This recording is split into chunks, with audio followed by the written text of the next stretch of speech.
கர்த்தருடைய பரிசுத்த நாமத்துக்கு ஸ்தோத்திரம் உண்டாவதாக. இந்த நாட்களிலும் கிரேஸ் காலிங் டிவி மூலியமாக உங்கள் மத்தியில் இருப்பது எனக்கு சந்தோஷம். விசேஷமாய் தேவன் என் வாழ்க்கையில் செய்த நன்மைகளை, அற்புதங்களை சாட்சியை சொல்லும்படியாக அந்த நேரத்தை உருவாக்கி கொடுத்த என் தகப்பனார் இயேசு கிறிஸ்து கிருபைக்கும், என் அன்புடன் அழைத்த அருமையான டேனியல் ஐயா அவர்களுக்கும், இந்த ப்ரோக்ராம் பார்த்து கொண்டிருக்கிற யாவருக்கும் ஆண்டவர் இரட்சகருமாகிய இயேசு கிறிஸ்து நாமத்தினாலே என் அன்பின் வாழ்த்துக்களை நான் தெரிவித்துக் கொள்கிறேன். என் பேர் ஜி ராஜ்குமார். ஜீவதுனி ஊழியத்தை செஞ்சு கொண்டிருக்கிறேன். விசேஷமாக பார்த்திங்கன்னா, நான் கண்பார்வை குறை உள்ளவன், ஒரு குடிகாரன், ஒரு கொலைகாரன், ஒரு ஆயுள் தண்டனை சிறைவாசி, நான் ஒரு பாயிலும் பிரதான பாவி. இப்படியாப்பட்ட இருந்த என்ன தான் என் தகப்பன் ஆண்டவர் இயேசு கிறிஸ்து என் பாவங்களை மன்னித்து ரட்சித்து இரத்தத்தினால் கழுவி பரிசுத்தமாக்குனது மாத்திரமல்ல, இன்றைக்கு ஒரு சுவிசேஷகனாய் நம்ம தமிழ் மாநிலத்தை அநேக பட்டணங்களில், கிராமங்களில் அவர் நாம் மகிமை இன்று எடுத்து பயன்படுத்தி கொண்டிருக்கிறார். தேவனோட வாழ்க்கையில் செய்த அற்புதங்களை சாட்சியாக சொல்ல போகிறேன். முழுமையாக கூட கேளுங்க. என் சாட்சியை சொல்கிறதுக்கு முன்னால் ஒரு சிறிய பாடலை பாடி நான் சாட்சிக்குள்ளே போகலான்னு சொல்லிட்டு நான் விரும்புகிறேன். பல கோடி வார்த்தைகள் நான் கேட்ட போதும் இயேசுவே நீர் பேசும் ஒரு வார்த்தை போதும். பல கோடி வார்த்தைகள் நான் கேட்ட போதும் இயேசுவே நீர் பேசும் ஒரு வார்த்தை போதும். 1000 ஜீவன் உயிர் வாழுமே, 1000 ஜீவன் உயிர் வாழுமே, வார்த்தைகளில் உண்டு அற்புதமே, வார்த்தைகளில் உண்டு அற்புதமே. நீரின்றி வாழ்வேது இறைவா, நினைவின்றி மகிழ்வேது தேவா. நீரின்றி வாழ்வேது இறைவா, நினைவின்றி மகிழ்வேது தேவா.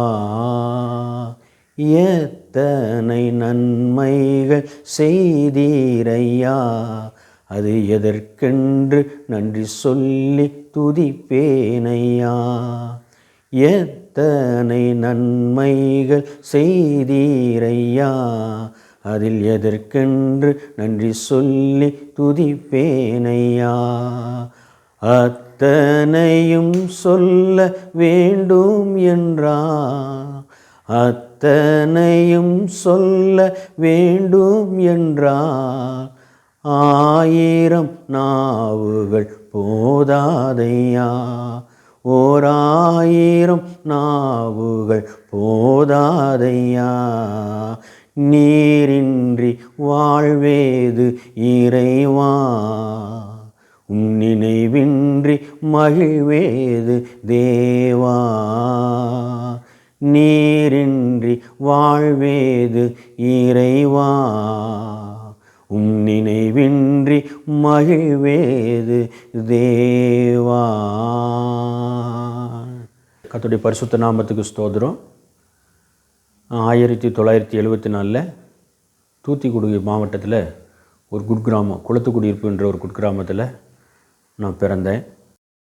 அங்கே தான் 9 வயது வரைக்கும் நான் வளர்ந்தேன். ஏன்னா என் தாய் தகப்பனுக்கு சரியான தொழில் இல்லாதனால அவங்க எங்கள் பாட்டிக்கிட்ட தான் வளரும் சொல்லும்படி என்னை விட்டுருந்தாங்க.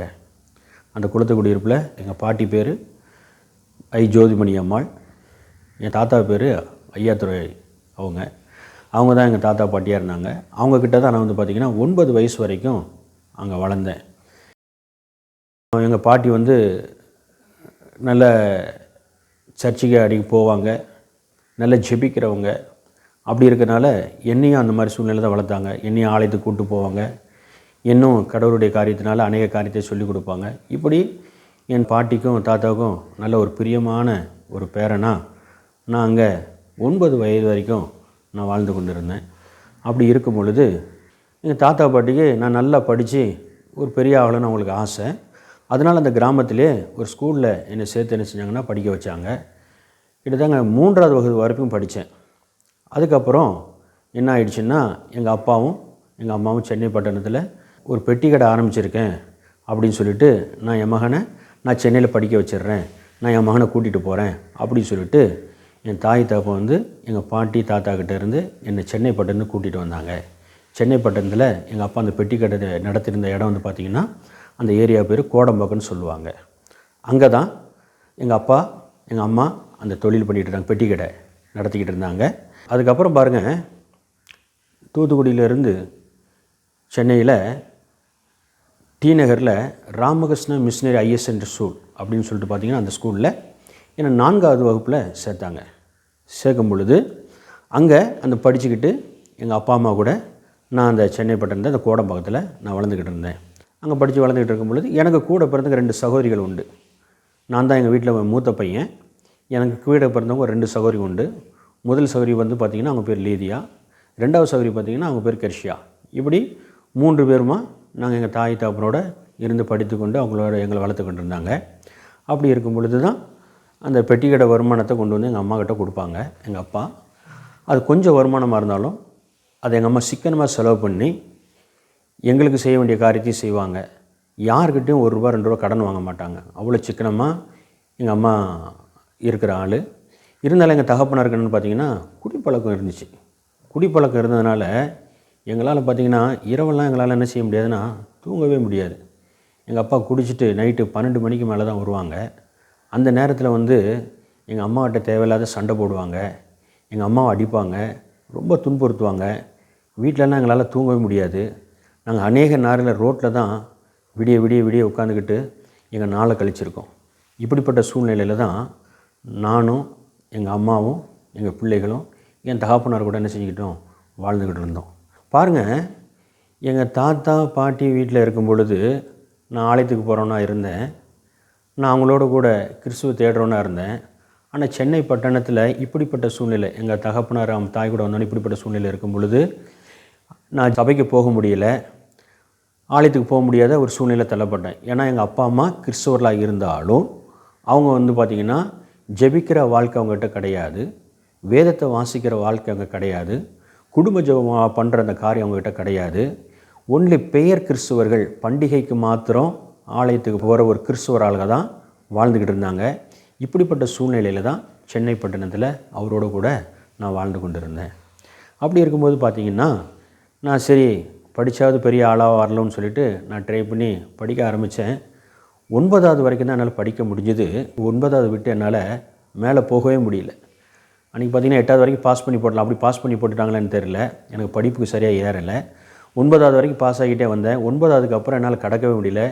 கிட்டத்தட்ட 3 வருஷம் அதில் நான் ஃபெயில் ஆகிட்டேன்.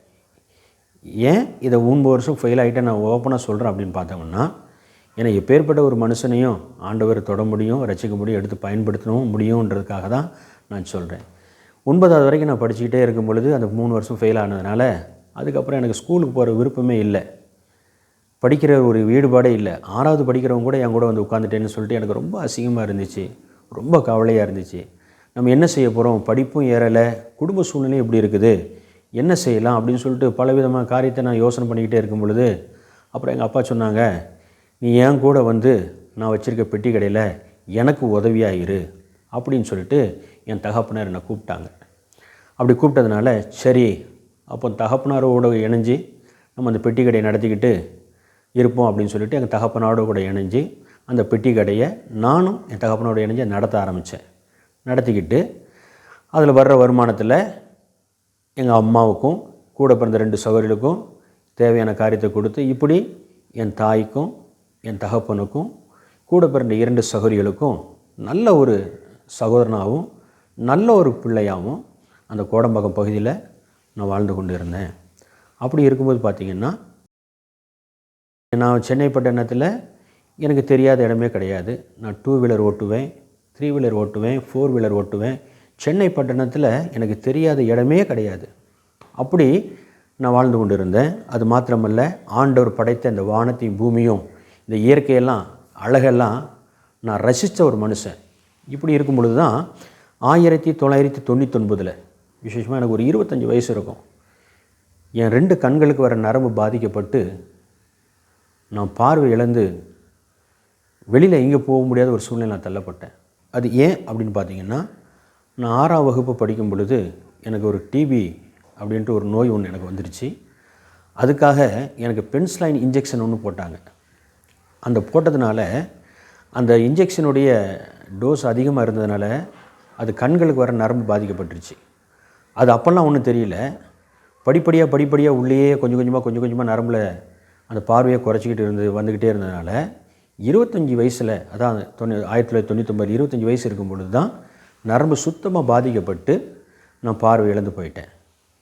அப்போ தான் இப்படி நல்லா இருந்துட்டு திடீர்னு பார்வை இழந்து போனோன்னே எனக்குள்ளே ஒரு விரக்தி. நல்லா இருந்தோம், தொழில் பண்ணுறோம், நம்ம தொழில் உள்ள வருமானத்துக்கு தாய்க்கும் கூட பிறந்த சகோதரிக்கு செய்ய வேண்டிய காரியத்தெல்லாம் நல்லா செய்கிறோம். ஆனால் இப்போ பார்வை இல்லாதனால நமக்கு நடக்கிறது கஷ்டமாக இருக்குது, வண்டி ஓட்ட முடியல, எங்கேயும் போக முடியல, எப்படி நம்ம இந்த உலகத்தில் வாழ்கிறது, பலவிதமான கேள்விகள் எனக்குள்ளே எழும்பிக்கிட்டே இருந்துச்சு.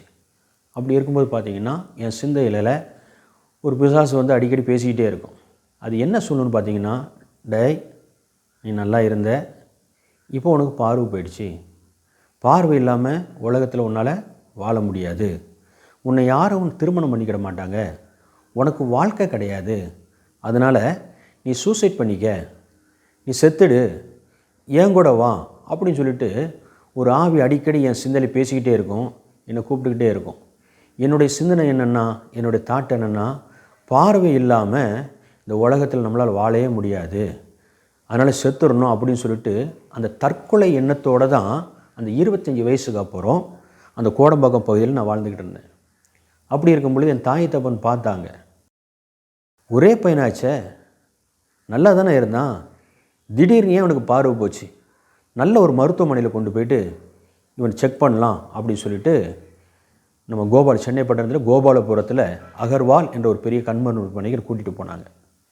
கூட்டிகிட்டு போயிட்டு அங்கே டாக்டர்கிட்ட எல்லா ஸ்கேன் எல்லாம் எடுத்து பார்த்துட்டு சொல்லும் பொழுது அங்கே டாக்டர் சொன்னார், எல்லா ரிப்போர்ட்டு பார்த்த உடனே அவங்க சொன்னாங்க, தம்பி உங்களுக்கு கண்களுக்கு வர நரம்பில் ரத்த ஓட்டம் ஓடலை, அதனால் நரம்பு செத்து போச்சு, இது எங்கள் படிப்பில் நாங்கள் ரொட்டீனாக ப்ராப்ளம் அப்படின்னு சொல்லுவோம், அதனால் நீங்கள் பார்வை இழந்துட்டீங்க, இது லட்சமல்ல கோடியல்ல, உலகத்துக்கு எந்த தேசத்துக்கு நீங்கள் மருத்துவத்துக்கு போனாலும் உங்களுக்கு பார்வையை வர வைக்க முடியாது, நீங்கள் பிறந்தது வளர்ந்தது வேஸ்ட்டு, யாருக்கும் நீங்கள் பிரயோஜனப்பட மாட்டீங்க, வீட்டை விட்டு நீங்கள் வெளியில் வர வேண்டாம், வீட்டை விட்டு வெளியில் வரணுன்னா யாரையாவது கூட ஒரு ஆள் துணையோடு தான் நீங்கள் வரணும், இல்லை நீங்கள் தனியாக போனீங்கன்னா கார்லேயோ பஸ்லேயோ அடிபட்டு நீங்கள் மரிச்சிருவீங்க அப்படின்னு சொல்லிட்டு டோட்டலி பிளைண்டுன்னு சொல்லிட்டு எனக்கு சர்டிஃபிகேட் கொடுத்து அனுப்பிச்சிட்டாங்க. இந்த வார்த்தையை கேட்ட உடனே என் இருதயம் உடைக்கப்பட்டது, என் கண்களெல்லாம் குழம்பாச்சு. ஏதோ 1 லட்சம் 2 லட்சம் அப்படின்னா பார்வை சரி பண்ணிடலாம், இல்லை ஃபாரினில் போய் ட்ரீட்மெண்ட் எடுத்தால் சரியாக இல்லைன்னு சொல்ல ட்ரை பண்ணி பார்க்கலாம், ஆனால் நரம்பு பிரச்சனை, உங்களுக்கு பார்வை திரும்பி வரவே வைக்க முடியாது அப்படின்னு மருத்துவர் சொல்லிட்டாரு, இதுக்கப்புறம் இந்த உலகத்தில் என்ன செய்யக்கூடாது, வாழக்கூடாதுன்னு சொல்லிட்டு நான் தீர்மானம் பண்ணி அந்த மருத்துவமனையிலேருந்து வரும்பொழுதே எப்படியெல்லாம் வாழணும்னு சொல்லிட்டு வாழ்வதற்கு திட்டமிடுவாங்க, நான் என்ன திட்டமிட்டேன்னா எப்படியெல்லாம் சாகலான்னு சொல்லிட்டு திட்டமிட்டு கொண்டு நான் வீட்டுக்கு வந்தேன். இவ்வளோ பிரச்சனை என் வாழ்க்கையில் நடக்குது.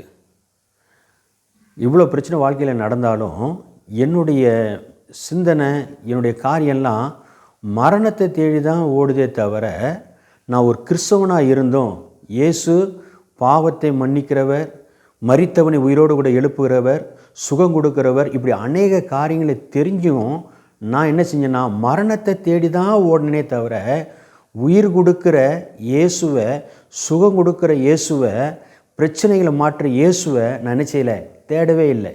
இன்றைக்கி அநேக கிறிஸ்துவர்கள் அப்படி தான் இருக்கிறாங்க, தேவனை தெரிந்தவர்களும் அப்படி தான் இருக்கிறாங்க, தேவனை தெரியாதவர்களும் அப்படி தான் இருக்கிறாங்க. ஒரு பிரச்சனை, ஒரு கடனுன்னு ஒரு பிரச்சனை வந்துச்சுன்னா, வியாதின்னு ஒரு பிரச்சனை வந்துச்சுன்னா, பலவீனன்னு ஒரு பிரச்சனை வந்துச்சுன்னா இதுக்கு தீர்வு இல்லை, மறித்து தான் போகணும்னு சொல்லிட்டு அநேக நேரத்தில் நம்ம இப்படி தான் சிந்திக்கிறோம், அந்த பாதையை நோக்கி தான் ஓடணும். அப்படிப்பட்டவங்க யாருன்னா இதை கேட்டுக்கிட்டு இருந்தீங்கன்னா உங்களுக்காக தான் இதை சொல்கிறேன். உண்மையாகவே உயிர் கொடுக்குற ஒரு ஆண்டவர் உண்டு, அவர் தான் என் ஆண்டவராகிய இயேசு கிறிஸ்து. நான் கிறிஸ்தவனாக இருந்தோம், இயேசுவை தேடாமல் இந்த காரியத்தை தான் தேடிக்கிட்டு இருந்தேன். இப்படி தேடிக்கிட்டு இருக்கும் பொழுது நான் நேராக வீட்டுக்கு போகும்பொழுது பார்த்திங்கன்னா, என் வீட்டில் என்னோட பழகின 2 நண்பர்கள், நான் பெட்டி கடை நடத்திக்கிட்டு இருந்தேன் பார்த்தீங்களா, அங்கே பக்கத்தில் பழகின 2 நண்பர்கள் வீட்டில் அவங்க உட்கார்ந்துருந்தாங்க. அப்போது என்னை பார்த்து அவங்க கேட்டாங்க. என்ன கேட்டாங்கன்னா, சென்னை பாஷையில் கேட்டாங்க. என்ன கேட்டாங்கன்னா, மச்சான் என்ன கதை, என்ன பிரச்சனை மச்சான், உன்னை வெளியிலே பார்க்க முடியல, என் கூட நீ சினிமாவுக்கு வருவ, பீச்சுக்கு வருவ, பார்க்குக்கு வருவ, இப்போ ஏன் உன்னை வெளியில் பார்க்கவே முடிய மாட்டேங்குது அப்படின்னு சொல்லிட்டு ஒரு நண்பன் கேட்டான். அப்போது அந்த நண்பன்கிட்ட சொன்னேன், இல்லை எனக்கு பார்வை போயிடுச்சு, அதனால தான் என்னால் வெளியில் வர முடியல, இப்போ நான் எப்படி உன்னை கூட வர முடியும் அப்படின்னு சொல்லிட்டு பல விதமாக கேட்டேன், சொன்னேன் அவன்கிட்ட.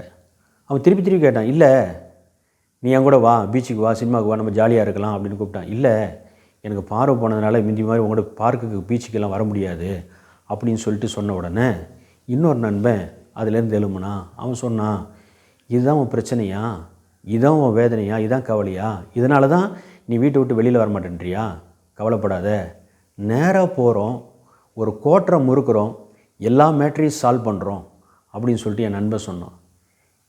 என்னடா சொல்கிற அப்படின்னு சொன்னான். அவன் சொன்னான், இல்லை நீ குடிச்சின்னா உன் கவலை போயிடும், உன் கண்ணீர் துடைக்கப்படும், உனக்கு சமாதானம் வந்துடும் அப்படின்னு சொல்லிட்டு என் நண்பன் அந்த நேரத்தில் எனக்கு சொல்லிக் கொடுத்தான்.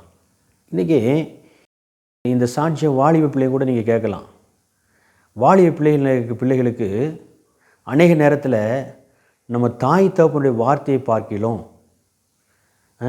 கர்த்தர் நமக்கு ஏசப்பா நமக்கு பைபிளில் சொல்லி கொடுத்துருக்க அந்த வார்த்தையை பார்க்கிலும் நண்பருடைய வார்த்தை எப்படி இருக்குன்னா வாலிப நாட்களில் தெய்வ வாக்கு மாதிரி இருக்கும். அந்த வாலிப நாட்களில் என் நண்பன் சொன்ன வார்த்தை எனக்கு தெய்வ வாக்கு மாதிரி தான் இருந்துச்சு.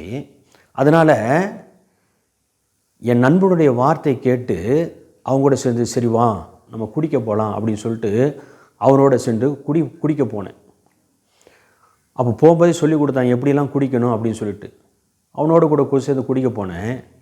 குடிப்பழக்கத்தை கற்றுக்கிட்டேன், குடிக்க ஆரம்பித்தேன். என்னை குடிக்க ஆரம்பிச்சிடுச்சு. குடிக்காமல் என்னால் இருக்கவே முடியாது. 24 மணி நேரம் குடிப்பேன்.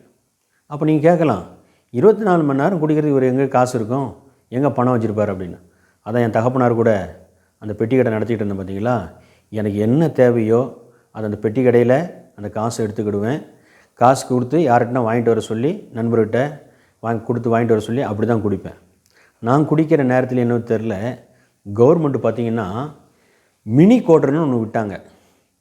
அதனுடைய விலை வெறும் 15 ரூபா தான், பெரிய காசுலாம் இல்லை. இப்போ எவ்வளோ இருக்குன்னு எனக்கு தெரியாது. 15 ரூபா இருந்தால் குடிச்சிடலாம். அந்த நேரத்தில் 15 ரூபா இருந்தால் குடிச்சதுனால அந்த 15 ரூபா கொடுத்து அந்த மினி கோட்டர் தான் நான் குடிப்பேன். அடிக்கடி குடித்து என் கை கால் நரம்பெல்லாம் செத்து போன நிலைமையில் ஒரு நாளில் நான் தள்ளப்பட்டுட்டேன். அப்போ பார்த்தீங்கன்னா எங்கள் அப்பா அம்மா எவ்வளவோ எனக்கு புத்தி சொன்னாங்க, டேய் குடிக்காத, குடிப்பழக்கம் நல்லதில்லை அப்படின்னு சொல்லிட்டு எங்கள் அப்பா எனக்கு எவ்வளோ புத்திமதி சொன்னாங்க. எங்கள் அம்மாவும் எவ்வளவோ காரியத்தை சொன்னாங்க. ஆனால் அவங்க வார்த்தைகளாக நான் கீழ்ப்படியில். ஒரு நாள் 2 நாள் அவங்க சொல்கிறத கேட்பேன், சரி இனிமேல் நான் குடிக்க மாட்டேன், நல்ல பையனாக இருப்பேன், திருந்திடுவேன் அப்படின்னு சொல்லிட்டு சொல்லணுனே தவிர அதுக்கப்புறம் நான் என்ன செஞ்சிருவேன், அதிகமாக தான் குடிச்சேனே தவிர என் தாய் தகப்பன் வார்த்தைக்கு கீழ்ப்படியில். இந்த பழக்கம் என்ன மாத்திரம் பாதிக்கலை, நான் குடிப்பழக்கம் குடிச்சிக்கிட்டு குடிகாரனாக இருந்ததுனால என் தகப்பனை என் தாயை கூட பிறந்த 2 சகோதரிய குடும்பத்தையே ரொம்ப பாதிக்கப்பட்டுச்சு. ரொம்ப பாதிச்சு இந்த காரியம். பாருங்கள், நான் ரோட்டில் நடந்து போனேன்னா என்னுடைய தாய் தகப்பன் பேரை சொல்லி, என் தகப்பனாருடைய பேரை தாய் பேரை சொல்லி என்னை கையை காமிச்சு சொல்லுவாங்க, நல்ல குடும்பத்தில் ஒரு பிள்ளை பிறந்திருக்குது பாரு, அவங்க பேரை கெடுக்கிறதுக்குன்னு எத்தனையோ நல்லவன்லாம் செத்து போகிறான், இவனுக்கு ஒரு சாக்காலம் வரலையே, செத்துட்டா கூட ஒரே நாளில் தூக்கி போட்டு அழுது முடிச்சுடுவாங்க, எவ்வளோ ட்ரெயின் ஓடுது, எவ்வளோ பஸ்ஸு ஓடுது, உளுந்து செத்துடுறா, ஒரே நாளில் உன்னை தூக்கி போட்டு அழுது முடிச்சிடுறோம் அப்படின்னு சொல்லிட்டு அந்த பகுதியில் இருக்கிறவங்க என்னை நிந்திப்பாங்க, தூசிப்பாங்க. என் தாய் அடிக்கடி இந்த வார்த்தையை சொல்லி என்னை நிந்திச்சுக்கிட்டு தூசிக்கிட்டே இருப்பாங்க. இப்படிப்பட்ட சூழ்நிலையில் தான் அந்த கோடம்பாக்கத்தில் என் வாழ்க்கை இருந்தது. இப்படி இருக்கும் பொழுது எங்கள் அப்பா அம்மா நான் எல்லாமே நாங்கள் கிறிஸ்துவ குடும்பம் தான் இல்லையா, சொன்னேன் இல்லையா ஏற்கனவே, கிறிஸ்துவ குடும்பம் தான். அப்படி கிறிஸ்துவ குடும்பமாக இருந்தாலும் நான் குடிப்பள்ளத்தில் இப்படி இருக்கிறேன், என் குடும்பம் இப்படிப்பட்ட சூழ்நிலை இருக்குதுன்னு சொல்லிட்டு என் தாய் தகப்பன் பார்த்திங்கன்னா அவங்க எங்களுடைய பிரச்சனையை எங்கள் சூழ்நிலைக்காக அவங்க சர்ச்சுக்கு போய் ஆண்டவரை தேடாமல் அவங்க என்ன தேடுவாங்கன்னா, யார்கிட்ட ஆலோசனை கேட்பாங்கன்னா, எங்கள் பக்கத்து வீட்டில், ஏற்று வீட்டில் யார் என்ன, தேவனை அறியாத மக்கள் யார் என்ன சொன்னாலும் அதை அப்படியே ஏற்றுக்கொள்வாங்க. அப்படியே என்ன செய்வாங்க, செய்கிறதுக்கு பிரயாசப்படுவாங்க. பாருங்கள், இப்படியே நடந்துக்கிட்டு இருக்கும் பொழுது எங்கள் வீட்டு பக்கத்தில் கிட்டத்தட்ட ஒரு 5-6 வீடு இருந்துச்சு. எங்கள் அப்பா அம்மா கூட நல்லா பழகுவாங்க, அண்ணன் தங்கச்சி மாதிரி பழகுவாங்க. அதில் ஒரு குடும்பத்தார் வந்து சொன்னாங்க. என்ன சொன்னாங்கன்னா, ஏம்மா உன் பிள்ளை நல்ல பையன்தான், அவன் மேலே குடின்னு ஒரு சனியை உட்காந்துருக்கிறான், அதனால தான் அவன் பிள்ளை இப்படி ஆயிட்டான், நீ ஒன்றும் கவலைப்படாத, திருநள்ளாருக்கு கூப்பிட்டு போ, அங்கே ஒரு சனீஸ்வரன் கோயில் இருக்குது, அந்த கோயிலுக்கு அவனை கூட்டிகிட்டு போயிட்டு வந்தால் அங்கே சில காரியத்தெல்லாம் செய்ய சொல்லுவாங்க, அந்த காரியத்தை செஞ்சுட்டு வந்தால் உன் பிள்ளைய பிடிச்சிருக்க அந்த சனியை, குடி சனியை போயிடும், உன் பையன் நல்லா ஆயிடுவான் அப்படின்னு சொல்லிட்டு எங்கள் அம்மாவுக்கு ஆலோசனை கொடுத்தாங்க. நான் கிறிஸ்தவன், எங்கள் அம்மா கிறிஸ்தவங்க, எங்கள் குடும்பம் கிறிஸ்தவ குடும்பம். ஆனால் பாருங்கள், எங்களுக்கு ஆலோசனை எங்கேருந்து வருது, எந்த ஆலோசனைக்கு எங்கள் அம்மா கீழ்ப்படுகிறாங்க பாருங்கள். சரின்னு சொல்லிவிட்டு எனக்கு 2 எஸ்கார்டை போட்டு 2 பேரை சப்போர்ட்டுக்கு போட்டு அந்த திருநள்ளாருக்கு அனுப்பிச்சாங்க. அவங்களோட கூட அந்த திருநள்ளாருக்கு போனேன். போன உடனே அங்கே ஒருத்தர் உட்கார்ந்துருந்தார். 10 ரூபா கொடு தம்பி அப்படின்னு கேட்டார். எதுக்குங்கன்னு கேட்டேன். தம்பி இதில் சீயக்காய் இருக்குது, இதில் எண்ணெய் இருக்குது, இதை எண்ணெயை தேய்ச்சிக்கிட்டு சீயக்காய் போட்டு குளிச்சுட்டு அங்கே ஒரு குட்டை இருக்குது பாரு, அந்த குட்டையில் முங்கி எலும்பி நீ இன்னெல்லாம் போட்டிருக்கியோ எல்லாத்தையும் அந்த குட்டையில் கலத்தி விட்டு வந்தீங்கன்னா உன்னை பிடிச்ச சனியம் போயிடும். அது மாத்திரம் இல்லை, வெளியில் போகும்போது 3 பேருக்கு அன்னதானம் கொடுத்துட்டு போயிரு, உன்னை பிடிச்ச சனியெல்லாம் போயிடும் அப்படின்னு சொல்லிட்டு சொன்னார். சரின்னு சொல்லிவிட்டு 10 ரூபாயை கொடுத்து அந்த சீயக்காய் எண்ணெயை வாங்கிட்டு எண்ணெயெல்லாம் தடவிட்டு சீயக்காயெல்லாம் தேய்ச்சிக்கிட்டு அந்த குட்டையில் முங்கினேன். முங்கும்போது என்ன மாதிரி எல்லார்ட்டையும் சொல்லியிருப்பாங்க போல இருக்குது, உள்ள ஆம்பளைங்க பொம்பளைங்க எல்லாருடைய ட்ரெஸ்ஸும் உள்ளே கிடக்குது. முங்கும்போது அறிவு சொல்லுது, டேய் உள்ளே இருக்கிற சில்லறையை வாரினாலே கிட்டத்தட்ட 4 ஃபுல்லுக்கு தேவைப்படும் போலக்குதே அப்படின்னு சொல்லிட்டு அறிவு சொல்லுது. புத்தி சொல்லுது, டேய் ஏற்கனவே ஒரு சனியனை விட வந்திருக்கிற, புதுசாக ஒன்று இங்கேருந்து எதனா பிடிச்சின்னு போயிடாத அப்படின்னு சொல்லிட்டு புத்தி சொல்லுது. நான் சமாளித்து எப்படியோ முங்கி எல்லாத்தையும் விட்டுட்டு 3 பேருக்கு அன்னதானம் கொடுத்துட்டு வீட்டில் வந்து பார்த்தேன். எந்த சனியனும் இந்த சனியனை விட்டு போகல. மீண்டும் குடிகாரனாக தான் இருந்தேன். அதிகமாக குடிக்க ஆரம்பித்தேன். குடி பழக்கம் என்னை விட்டு போகவே இல்லை. அதுக்கப்புறம் பக்கத்து வீட்டில் இன்னொருத்தவங்க சொன்னாங்க, ஏம்மா உன் பையனுக்கு ஏதோ செய்வனை வச்சுட்டுக்கிறாங்க, யாரோ மருந்து வச்சு கொடுத்துட்டுக்கிறாங்க, அதனால தான் கொடுக்குறான், நீ அந்த மருந்தை எடுத்துட்டீன்னா உன் பிள்ளை சரியாயிடுவான் அப்படின்னு சொன்ன உடனே என் கடை பக்கத்தில் ஒரு எக்ஸ்போர்ட் ஒன்று இருந்துச்சு, சைத்தானியா எக்ஸ்போர்ட்டு. அங்கே பணிபுரிகிற ஒருத்தரை கூப்பிட்டு, அவங்க சொந்த ஊர் பார்த்திங்கன்னா தஞ்சாவூர். அந்த ஊரில் மருந்து எடுக்கிற ஒரு மந்திரவாதி இருக்காராம். அவர்கிட்ட என்னை கூட்டிகிட்டு போனாங்க. தஞ்சாவூரில் வெட்டிக்காடுன்னு ஒரு இடத்த கூப்பிட்டு போனாங்க. கூப்பிட்டு போனோம்னா அவர்கிட்ட கொண்டு போய் விட்ட உடனே சின்ன ஊதாங்குழல் மாதிரி ஒன்று வாயில் வச்சு ஊதுனார். ஊதுனோடனே கருப்பாக 4 ஏதோ வயிற்றுலேருந்து வெளியில் விழுந்துச்சு. அதை எடுத்து காமிச்சார். இதை பாருங்கள், உனக்கு மருந்து வச்சுட்டாங்க, எடுத்துட்டேன், இனிமே நீங்கள் நல்லா இருப்பீங்க அப்படின்னு சொல்லிவிட்டு அந்த காரியத்தை சொல்லி அனுப்பிச்சாங்க. சரின்னு சொல்லிவிட்டு வீட்டுக்கு வந்து பார்த்தேன். நல்லா ஆகிடுவோம், ஏன்னா வச்ச மருந்து எடுத்தாச்சு அப்படின்னு சொல்லிட்டு எங்கள் அப்பாவுக்கு எங்கள் அம்மாவுக்குள்ள ரொம்ப சந்தோஷம். வந்து 1 நாள் 2 நாள் தான் ஒழுங்காக இருந்தேன். திருப்பியும் அதிகமாக குடிக்க ஆரம்பித்தேன். அந்த குடிப்பழக்கம் என்னை விட்டு போகலை, அப்படியே தான் இருந்தேன். இந்த சூழ்நிலையில் அடுத்த பக்கத்து வீட்டில் ஒரு அம்மா சொன்னாங்க. என்ன சொன்னாங்கன்னா, சரியம்மா நீ கோயில் குளத்துக்கு போயிட்டு வந்துட்ட, பூசாரியும் பார்த்துட்ட, இன்றைக்கி உன் பிள்ளை எப்படி இருக்கிறான்னு கவலைப்படாத, இன்றைக்கி போதை பழக்க வழக்கத்திலிருந்து விடுதலையாக்க முடியாத நிறைய மருத்துவமனை வந்துருச்சு. அந்த இடத்துல போயிட்டு உன் பையனை சேர்த்தின்னா டாக்டருங்க உன் பையனை சரியாக்கி உன் கையில் கொடுத்துருவாங்க அப்படின்னு சொன்ன உடனே கோடம்பாக்கம் பக்கத்தில் நுங்கம்பாக்கம், அதில் மகாலிங்கபுரம்னு ஒரு ஏரியாவில் ஒரு போதை பழக்க வழக்கத்திலிருந்து விடுதலையாக்கக்கூடிய ஒரு மருத்துவமனை இருந்துச்சு. அந்த மருத்துவமனையில் 2005 என்னை கொண்டு போய் சேர்த்தாங்க. 2005 கிட்டத்தட்ட 1 மாதம் அங்கே ட்ரீட்மெண்ட் எடுத்தேன். 2005 1 மாதத்துக்கு ஃபீஸ் எவ்வளோ கேட்டாங்கன்னா 5000 ரூபா கேட்டாங்க. அந்த 5000 ரூபா பணத்தை எங்கள் அப்பா அம்மா கொடுத்தாங்க. கொடுத்து அந்த இடத்துல வந்து பார்த்திங்கன்னா 1 மாதம் அந்த மருத்துவமனையில் இருந்தேன். ஏகப்பட்ட கவுன்சிலிங், ஏகப்பட்ட ஆலோசனைகள், எனக்கு மருந்துகள் கொடுத்தாங்க, மாத்திரைகளை கொடுத்து என்ன நல்லா கொழு நல்லா புஷ்டி ஆக்கிட்டாங்க. 1 மாதம் கழித்து டாக்டர் வந்து பார்த்தாரு, தம்பி நீங்கள் ரெக்கவரி ஆகிட்டீங்க, உங்களை போதை பழக்க வழக்கத்திலேருந்து நாங்கள் விடுதலை ஆக்கிட்டோம், நீங்கள் வீட்டுக்கு போகலாம் அப்படின்னு சொல்லிட்டு சொன்னார். சொன்னது மாத்திரம் இல்லை, என்ன சொன்னார்னா, தம்பி வெளியில் போய் நீங்கள் என்ன செய்யக்கூடாது, குடிக்கக்கூடாது. குடிச்சிங்கன்னா நீங்கள் ரத்த வாந்தி எடுத்து செத்துருவீங்க. ஏன்னா உங்களுக்கு நிறைய நாங்கள் மருந்து கொடுத்துருக்கோம், மாத்திரைகள் கொடுத்துருக்கோம், அதெல்லாம் அவங்க உயிரை எடுத்துரும் அப்படின்னு சொல்லிட்டு சொன்னாங்க. சரின்னு சொல்லிவிட்டு அந்த வார்த்தையை கேட்டு நான் வீட்டுக்கு வந்தேன். வீட்டுக்கு வரும்போது பார்த்தீங்கன்னா 3 நாள் தான் குடிக்காமல் இருந்தேன். திருப்பியும் அதிகமாக குடிக்க ஆரம்பித்தேன். மருந்துகள், மாத்திரைகள், என்னுடைய பணம், என்னுடைய தாயத்தோடைய அன்பு, உலகத்தில் உள்ள எந்த தெய்வங்களும் யாரும் இந்த போதை பழக்க வழக்கத்தில் இருந்தும் இந்த பாவ சாபத்தில் இருந்தும் என்னை விடுதலையாக்கவே முடியல. கர்த்தருக்கு ஸ்தோத்திரம். இப்படி தான் என்னுடைய வாழ்க்கை அந்த சென்னை கோடம்பாக்கத்தில் இருந்துச்சு.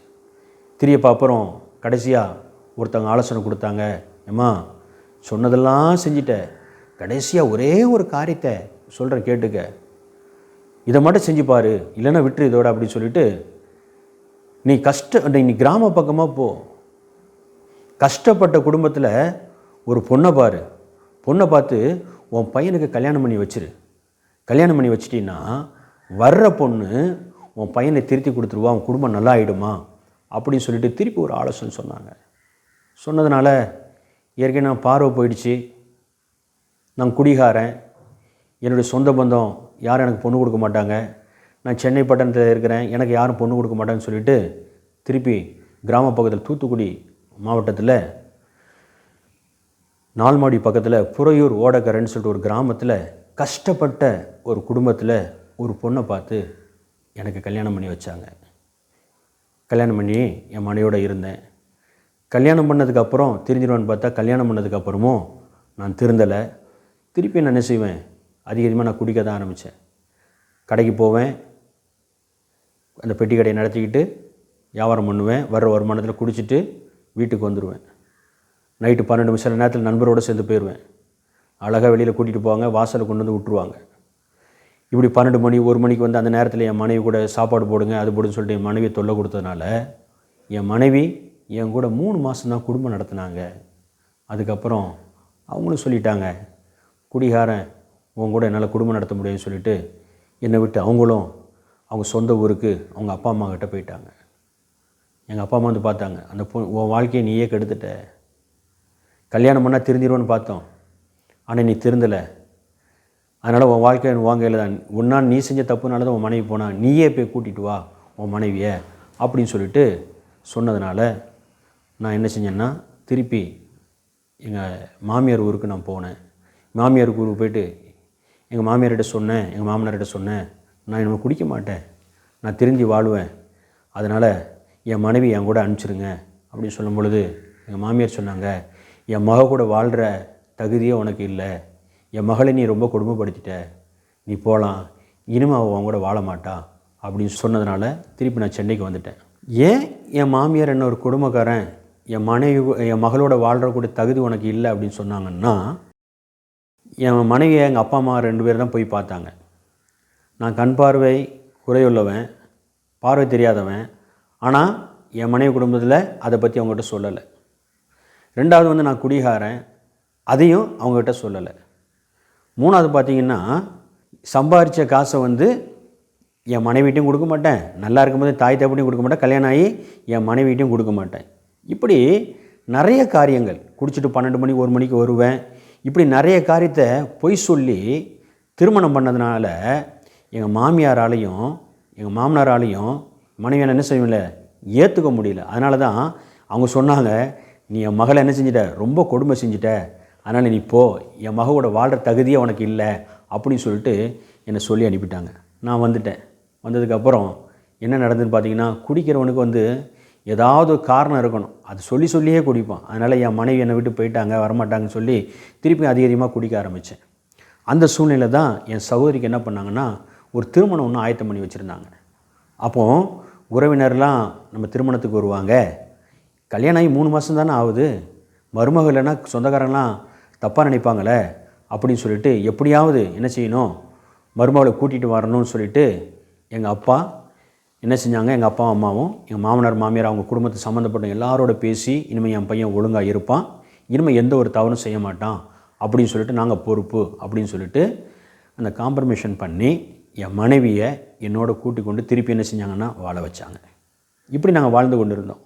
2005 கல்யாணம். 2006 அதாவது 14/5/2006 ஒரு கொலை வழக்கில் பாண்டி பஜார் போலீஸ் ஸ்டேஷனில் என்னை புக் பண்ணி கொண்டு போயிட்டாங்க. என்ன வழக்குன்னு பார்த்தீங்கன்னா, நான் வந்து பெட்டி கடை நடத்திக்கிட்டு இருந்தேன் இல்லையா, அதில் அந்த கோடம்பாக்கம் பகுதியில் உள்ள ஒரு மனுஷன் என்ன பண்ணார்னா, அடிக்கடி என்கிட்ட கடன் வாங்குவார். என்கிட்ட ரொம்ப கடன் வாங்கிட்டார். கிட்டத்தட்ட ஒரு 500 ரூபா கிட்ட வாங்கிட்டார். அது அப்போ பெரிய காசு. ஏன்னா அன்றைக்கி ஒரு சவர நகையே 4500 ரூபா, இன்றைக்கி 1.5 லட்சத்துக்கிட்ட விற்குதுன்னு சொல்கிறாங்க. அப்போ 500 ரூபா அவர் கடன் கொடுத்துட்டேன். எப்படி கொடுத்துட்டேன்னா, என் தகப்பனாருக்கு தெரியாமலே கொடுத்துட்டேன். அவர் பற்றி எனக்கு தெரியாது. அவரும் ஒரு குடிப்பழக்கம் உள்ளவர், அவர் அந்த இடத்துல ஒரு பெரிய ஆள். அதனால் கேட்கும்போது நான் கொடுத்துட்டேன். கிட்டத்தட்ட ஒரு 500 ரூபா கிட்ட கடன் ஆகிடுச்சு. அப்போ அவர்கிட்ட கேட்டேன், எப்பா எனக்கு நீ 500 ரூபா காசு கொடுக்கணும், கொடுத்துரு, என்னுடைய தகுதி இவ்வளோ தான், இதுக்கு மேலே என்ன செய்ய முடியாது, உனக்கு கடன் கொடுக்க முடியாது, ஒன்று கடனை கொடு, இல்லை அப்படின்னா கடன் கூட கொடுக்க தேவையில்லை, நீயும் தேவையில்லை, உன் வியாபாரம் தேவையில்லை, போ அப்படின்னு சொல்லிட்டு 14/5/2006 சாயங்காலம் ஒரு 4:30 மணிக்கு அந்த மனுஷங்கிட்ட நான் சொல்லி அனுப்பிட்டேன். அவர் போயிட்டார். திருப்பி 9 மணி இருக்கும், அவர் குடிச்சிட்டு வந்து திருப்பியும் என்கிட்ட வந்து கடன் கேட்டார். என்ன கேட்டார்னா, நான் பெட்டி கடை தான் வச்சுருந்தேன், பீடி சிகரெட்டு பான் பிராக் ஆன்ஸு இப்படிப்பட்ட தொழில் தான், அது வியாபாரம் தான். அது ஒரு பாக்கெட்டு சிகரெட்டு கேட்டார். அவர்கிட்ட சொன்னேன், நான் தான் 4:30 மணிக்கு நான் உங்கள்கிட்ட சொல்லிட்டேனே, ஏற்கனவே கடன் ஜாஸ்தியாகி போச்சு, தரமாட்டேன், திருப்பி ஏன் வந்து என்னை தொல்லை கொடுக்குறீங்க அப்படின்னு சொன்ன உடனே, எனக்கே நீ கடன் தர மாட்டியான்னு சொல்லிவிட்டு என்னை அடிச்சுட்டு கடையில் வச்சுருந்த அந்த கண்ணாடி பாட்டில், கடலை மிட்டாய் போட்டு வைக்கிற கண்ணாடி பாட்டிலை எடுத்துக்கிட்டு அவர் போயிட்டார். எங்கள் அப்பா எப்போவுமே என்னை நைட்டு 9 மணிக்கெல்லாம் மாற்றிடுவாங்க. அன்றைக்கி பெரிய தங்கச்சி குடும்பத்தில் ஒரு ப்ராப்ளம்னு சொல்லிட்டு அந்த ப்ராப்ளத்தை பேசுகிறதுக்காக அவங்க போயிருந்தாங்க. சரின்னு சொல்லிட்டு நான் யோசனை பண்ணி பார்த்தேன். அவர் கேட்ட பொருள் 30 ரூபா, என் கடையிலேருந்து கொண்டு போன பொருள் 150 ரூபா. சரி, அப்பா காலையில் வந்துடுவாங்க, அவங்கள்ட்ட பேசி நம்ம என்னன்னாலும் இந்த காரியத்தை நம்ம ஒரு முடிவு கொண்டு வந்துடலான்னு சொல்லிட்டு 30 ரூபா பொருள் தானே கேட்டார், அதை கொடுத்துட்டு நம்ம கடலை மிட்டாய் பாட்டில் வாங்கிட்டு வந்துடலாம் அப்படின்னு சொல்லிட்டு கடையை விட்டு இறங்கி அந்த கடலை மிட்டாய் பாட்டில் வாங்குறதுக்கு எதுக்கு போகும்போது நான் வரதை பார்த்து அவர் எலும்பி வந்தார் என்னை அடிக்கிறதுக்கு. கடையில் அடிச்சுட்டு தான் அந்த கடலை மிட்டாய் பாட்டில் கொண்டு போனார். திருப்பியும் அங்கே அடிக்கிறதுக்கு எலும்பி வரும்பொழுது அவர் குடிச்சிருந்ததுனால தடுமாறி கண்ணாடி பாட்டில் மேலே விழுந்ததுனால கண்ணாடி பாட்டில் நொறுங்கி தொண்டையில் அந்த கண்ணாடி கிளாஸ் கிழிச்சதுனால நரம்பு கட்டாகி எல்லா ரத்தமும் வெளியில் போய் அவர் மரிச்சிட்டார். இதுதான் சம்பவம். இதில் தான் இந்த கொலை வழக்கில் என்னை புக் பண்ணி பாண்டி பஜார் போலீஸ் ஸ்டேஷனில் கொண்டு போயிட்டு என்னை ஜெயிலில் புக் பண்ணி கோர்ட்டில் ஆண்டர் பண்ணி சென்ட்ரல் ஜெயில், அப்போ 2006 சென்ட்ரல் ஜெயில் இருந்துச்சு, இப்போ சென்ட்ரல் ஜெயில் கிடையாது. அந்த சென்ட்ரல் ஜெயிலில் விசாரணை கைதியாக 40 நாள் நான் ஜெயிலில் இருந்தேன். 40 நாள் ஜெயிலில் இருந்தேன். அப்போ 40 நாள் ஜெயிலில் இருக்கும் பொழுது எங்கள் அப்பா அம்மா பார்த்தாங்க. அந்த நான் சிறைக்கு போகும்போது பார்த்திங்கன்னா என்னுடைய மனைவி கன்சீவாக இருந்தாங்க. 5 மாதம் வயிற்றில் கன்சீவாக இருந்தாங்க அப்போ என் மனைவி. அந்த சூழ்நிலையில் தான் சம்பவம் நடந்தது. அதாவது 26/5/2005 எனக்கு திருமணம். 2006 14ஆம் தேதி 5ஆவது மாதம் இந்த சம்பவம் நடக்குது. இன்னும் 11 நாளில் என்னோடய முதல் வெட்டிங் டே ஆனிவர்சரி வரணும். ஆனால் அந்த முதல் வெட்டிங் டே ஆனிவர்சரி கூட நான் மனைவியோட கூட இல்லை, என் குடும்பத்தோட கூட இருந்தில்ல. என்னுடைய பாவத்து நிமித்தமாக, என்னுடைய குடிப்பழக்கத்து நிமித்தமாக அந்த சென்ட்ரல் ஜெயிலில் ஒரு விசாரணை கைதியாக தான் இருந்தேன். அப்படி இருக்கும் பொழுது எங்கள் தாய் தகப்பன் பார்த்தாங்க, ஐயோ ஒரே பிள்ளைய இப்படிப்பட்ட ஒரு வழக்கில் போட்டுட்டாங்களே அப்படின்னு சொல்லிட்டு கிட்டத்தட்ட ஒரு 40,000-50,000 ரூபா பெரட்டி நகையெல்லாம் வச்சு தண்டல் கண்டெல்லாம் வாங்கி கிட்டத்தட்ட ஒரு 40,000-50,000 ரூபா செலவு பண்ணி என்னை பெயிலில் கூட்டிகிட்டு வந்தாங்க. 40 நாளுக்கு அப்புறம் நான் பெயிலில் வெளியில் வந்தேன். வெளியில் வந்த உடனே அந்த சம்பவம் நடந்ததுனால திருப்பி எங்கள் அப்பா அம்மா அந்த பெட்டி கடை நடத்துறதுக்கு என்னை கூப்பிடலை, அதில் இணைக்கலை, சும்மா தான் இருந்தேன். ஒரு 11 மாதம் கோர்ட்டுக்கும் வீட்டுக்கும் இப்படியே தான் நடந்துக்கிட்டு இருந்தேன். இவ்வளோ பிரச்சனைகள், இவ்வளோ சூழ்நிலைகள், இவ்வளோ காரியங்கள் நடந்த போதிலும், நான் கிறிஸ்தவனாக இருந்த போதிலும் கூட இயேசுவை தேடணும் அப்படின்னு சொல்லிட்டு நான் நினைக்கவும் இல்லை, சிந்திக்கவும் இல்லை. அந்த காரியத்தை நான் யோசனை கூட பண்ணலை. ஏன்னா இப்படி தான் என் வாழ்க்கையில் இருந்தது.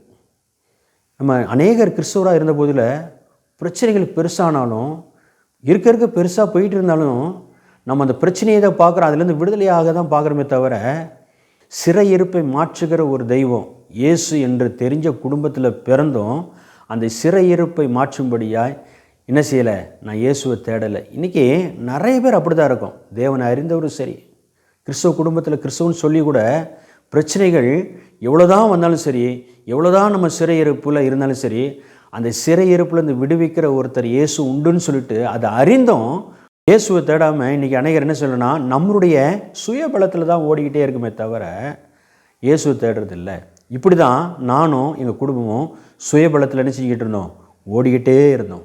இப்படி இருக்கும் பொழுது 11 மாதம் ஆச்சு. பெயிலில் 11 மாதம் ஆச்சு. 11 மாதத்துக்கு அப்புறம் என்னுடைய வழக்கு செஷன்ஸ் கோர்ட்டுக்கு மாற்றப்பட்டது. செஷன்ஸ் கோர்ட்டுக்கு மாற்றப்பட்ட உடனே அங்கே எல்லாரும் சாட்சி சொல்லிட்டு போனாங்க. எனக்கு விரோதமாக சாட்சி சொல்லிட்டு போனாங்க. எல்லா சாட்சியெல்லாம் முடிஞ்ச உடனே ஜட்ஜி என்னை பார்த்து கேட்டார், தம்பி, எல்லாரும் உனக்கு விரோதமாக சாட்சி சொல்லிட்டு போகிறாங்க, நீ தான் கொலை பண்ண அப்படின்ட்டு, உனக்கு என்ன தெரியும், இந்த வழக்கை குறித்து உனக்கு என்ன தெரியும் சொல்லுப்பா அப்படின்னு கேட்டாங்க. அப்போ நீதிபதிகிட்ட சொன்னேன். என்ன சொன்னேன் அப்படின்னா, ஐயா, நான் கண் பார்வை குறைவு இல்லாமல், நான் குடிகாரன் ஐயா, எனக்கு இப்போ தான் கல்யாணம் ஆச்சு, 5 மாதத்தில் எனக்கு பெண் கை குழந்தை இருக்குது அப்படின்னு சொன்னேன். இந்த சம்பவம் நடக்கும் பொழுது என் மூத்த மக என் ஒய்ஃபோட வயிற்றில் 5 மாதம் குழந்தையா கருவில் இருந்தாங்க. இப்போ இந்த கோர்ட்டில் இந்த கேஸ் நடந்துகிட்டு இருக்கும் பொழுது குழந்தை பிறந்தவங்களாம் கை குழந்தையா வெளியில் என்ன செஞ்சாங்க, 5 மாதம் குழந்தையாக இருந்தாங்க. அப்போ நான் சொன்னேன், 5 மாதம் கை குழந்தை, பெண் கை குழந்தை இருக்கியா, இந்த வழக்கை குறித்து இந்த சூழ்நிலை குறித்து எனக்கு ஒன்றுமே தெரியாது அப்படின்னு சொல்லிட்டு அந்த நீதிபதிக்கிட்ட நான் சொன்னேன். சொல்லும் பொழுது அந்த நீதிபதி எல்லாவற்றையும் கேட்டுட்டு அவர் சொன்னார், நானும் உன்னை குற்றவாளின்னு தீர்மானம் பண்ணிட்டேன், அதனால் உனக்கு ஆயுள் தண்டனை தரேன், நீ போகலாம் அப்படின்னு சொல்லிட்டு தீர்ப்பு எழுதிட்டு அவர் எழுப்பி போயிட்டார். என்னை உடனே போலீஸ்காரங்க கைது பண்ணாங்க. அந்த கோர்ட்லேயே கைது பண்ணி புழல் மத்திய சிறையில் கொண்டு போய் விட்டாங்க. நான் தண்டனை பெற்ற நாள் என்றைக்கு பார்த்தீங்கன்னா 26/4/2007. 2005 திருமணம், 2006 சென்ட்ரலில் விசாரணை கைதி, 2007 தண்டனை கைதியா, அந்த ஆயுள் தண்டனை கைதியா அந்த புழல் மத்திய சிறைக்கு போனேன். என் நிலைமை எப்படி இருக்குன்னு பாருங்கள், என் மனைவி சூழ்நிலை பாருங்கள், என் தாய் தகப்பனுடைய சூழ்நிலை பாருங்கள். ரொம்ப கவலையிலும் கண்ணீரிலும் ரொம்ப துக்கத்திலையும் நாங்கள் தள்ளப்பட்ட சூழ்நிலை இருந்தோம். அப்படி இருக்கும் பொழுது அந்த புழல் மத்திய சிறையில் ஒரு பெரியவர் உட்கார்ந்துருந்தார். அந்த பெரியவர்கிட்ட கேட்டேன், ஐயா, எனக்கு ஆயுள் தண்டனை கொடுத்துருக்குறாங்க, நான் எப்போ என்னை ரிலீஸ் பண்ணுவாங்க, இந்த ஜெயிலை விட்டு நான் வெளியில் போகலாம் அப்படின்னு சொன்ன உடனே அந்த பெரியவர் சொன்னார், வா தம்பி உட்காரு, தம்பி, ஆயுள் தண்டனை நீ சாவர வரைக்கும் நீ ஜெயிலில் இருக்கணும், செத்தின்னா உனக்கு பணத்தை வீட்டுக்கு கொடுப்பாங்க, அப்படி இல்லைன்னா 15 வருஷம் 16 வருஷம் நீ கழிச்சின்னா பொது மன்னிப்புன்னு ஒன்று இருக்குது. அண்ணா பிறந்த நாளுக்கோ காந்தி பிறந்த நாளுக்கோ பொது மன்னிப்புன்னு கவர்மெண்ட் விடும், நீ நல்ல இடத்துல இருந்தால் ரிலீஸ் பண்ணுவாங்க, இல்லைன்னா உன் கதை ஜெயிலே முடிஞ்சிடும். ராஜீவ்காந்தி கொலை கேஸில் வந்தவங்க 8 பேர் உனக்கு தெரியும்ல, நியூஸ்லலாம் பார்த்துருப்பியே, யாருன்னா வீட்டுக்கு போயிருக்காங்களா, இது வரைக்கும் யாரும் போகலை, அந்த நிலமை தான் உன் நிலமை அப்படின்னு சொன்ன உடனே என் இருதயம் உடைக்கப்பட்டது, என் கண்களெல்லாம் குளமாச்சு, என் பிரச்சனை என் சூழ்நிலை யார்கிட்ட சொல்கிற அழுறு கூட தெரியாமல் அப்படிப்பட்ட சூழ்நிலையில் இருந்தேன். இப்படி தான் என்னுடைய பாவத்து நிமித்தமாக அந்த புழல் சிறையில் என் வாழ்க்கை இருந்தது. கூட்டிகிட்டு போனாங்க, டவுசரை கொடுத்தாங்க, வெள்ளை டவுசர் வெள்ளை சட்டை. புழல் மத்திய சிறையில் இப்போ போனால் கூட என் ரெக்கார்டை பார்க்கலாம், என் number CD number 708, son of Gunaseelan இன்னும் என் ரெக்கார்டு இருக்காங்க. நம்பரை கொடுத்தாங்க 708 கைதி ஆக்கி மாற்றி எனக்கு டவுசர் கொடுத்து போட்டு போகிறாங்க. உள்ளே போனேன். எனக்குன்னு ஒரு செல்லில் போட்டாங்க. அந்த செல்லுக்கு போன உடனே அச்சடித்த சோறு அவுன்ஸு குழம்பு எல்லாம் எடை கணக்கு தான். காலையில் 250 கிராம் எடை, மத்தியானம் 500 கிராமு, சாயங்காலம் 450, இப்படி தான் சோறு கொடுப்பாங்க, சாம்பார் கொடுப்பாங்க. நேரம் பார்த்து நம்ம வாங்கி சாப்பிடணும். இப்படி தான் அது கொடுக்குற சாப்பாடு வயிற்றுக்கு பத்தாது. சாப்பிடுவேன், சுருண்டு சுருண்டு சுருண்டு படுத்துக்கிடுவேன். இப்படி தான் அந்த புழல் மத்திய சிறையில் என் வாழ்க்கை இருந்தது. இப்படி இருக்கும் பொழுது சிறைச்சாலையில் சில நண்பர்கள் என்னை வந்து சந்தித்தாங்க, என்கிட்ட பேசுனாங்க. அவங்க என்ன சொன்னாங்கன்னா, ராஜ்குமார், நீ ஆயுள் தண்டனை வாங்கிட்டு வந்திருக்கிற, சாவர வரைக்கும் நீ ஜெயிலில் இருக்கணும். ஜெயிலில் இப்படிலாம் இருக்கக்கூடாது, இப்படி இல்லைன்னா இன்றைக்கே செத்துருவேன். நீ சிறையில் எப்படி வாழணும் என்பதை நான் உனக்கு சொல்லிக் கொடுக்குறேன் அப்படின்னு சொல்லிட்டு சிறையில் இருக்கிற அநேக பாவ காரியங்களை எனக்கு கற்றுக் கொடுத்தாங்க. நான் அவங்களோட சேர்ந்து கற்றுக்கிட்டேன். பாருங்கள், சிறை வாழ்க்கையில் எனக்கு ரொம்ப சந்தோஷமாயிடுச்சு. ஏன்னு கேட்டிங்கன்னா, வெளியில் உள்ள எல்லா காரியமும் இங்கே உள்ள எனக்கு கிடைக்க ஆரம்பிச்சு. எல்லா பாவ காரியம் வெளியில். இப்போ வந்து நான் குடிக்கணுன்னா மனைவி திட்டுவாங்களோ, அம்மா திட்டுவாங்களோ, அப்பா திட்டுவாங்களோ அப்படின்னு சொல்லிட்டு பயந்து பயந்து பயந்து செய்யணும். இங்கே நான் தேடி போகிறது பார்க்கல, என்னை தேடி அநேக பாவ காரியம் வந்துச்சு. அதனால் வெளியில் உள்ள சிறைச்சாலையில் உள்ளே போனோன்னா அந்த சூழ்நிலையில் நான் ரொம்ப சந்தோஷமாக இருந்தேன். எங்கள் அப்பா மாதத்தில் எப்படி 2 வாட்டி என்னை மனு போட்டு பார்த்து 2000, 3000 அப்படி 1000 பணம் கொடுப்பாங்க. அந்த கொடுக்குற பணம் அன்னைக்கே அந்த பாவ காரியத்துக்கு என்ன செய்கிறோம், செலவாயிடும். அவ்வளோ காரியத்தில் சந்தோஷமாக இருந்தேன். அப்படி இருக்கும் பொழுது என்ன ஆயிடுச்சுன்னா, மறுநாள் டீ குடிக்கிறது கூட காசு இருக்காது. எல்லாம் அன்றைக்கி அந்த பாவ காரியத்துக்கு செலவாயிடும். கொடுக்குற 2000, 3000 அன்றைக்கே எல்லாம் சரி நண்பரோடு சேர்ந்து, சிறையில் உள்ள நண்பரோடு சேர்ந்து அந்த பாவ காரியத்தில் ஈடுபட்டு ரொம்ப சந்தோஷமாக இருந்து எல்லாத்தையும் அழிச்சிருவேன். அப்படிப்பட்ட சூழ்நிலை தான் இருந்தது. மறுநாள் டீ குடிக்கிறது கூட காசு இருக்காது. அப்படிப்பட்ட ஒரு சூழ்நிலை என் பாவத்தின் நிமித்தமாக தள்ளப்பட்டேன். பச்சையாக சொல்ல போனோம்னா, என்னுடைய பாவத்தின் நிமித்தமாக அந்த சிறைச்சாலையில் நான் என்ன செஞ்சேன்னா, பிச்சை எடுத்தேன்.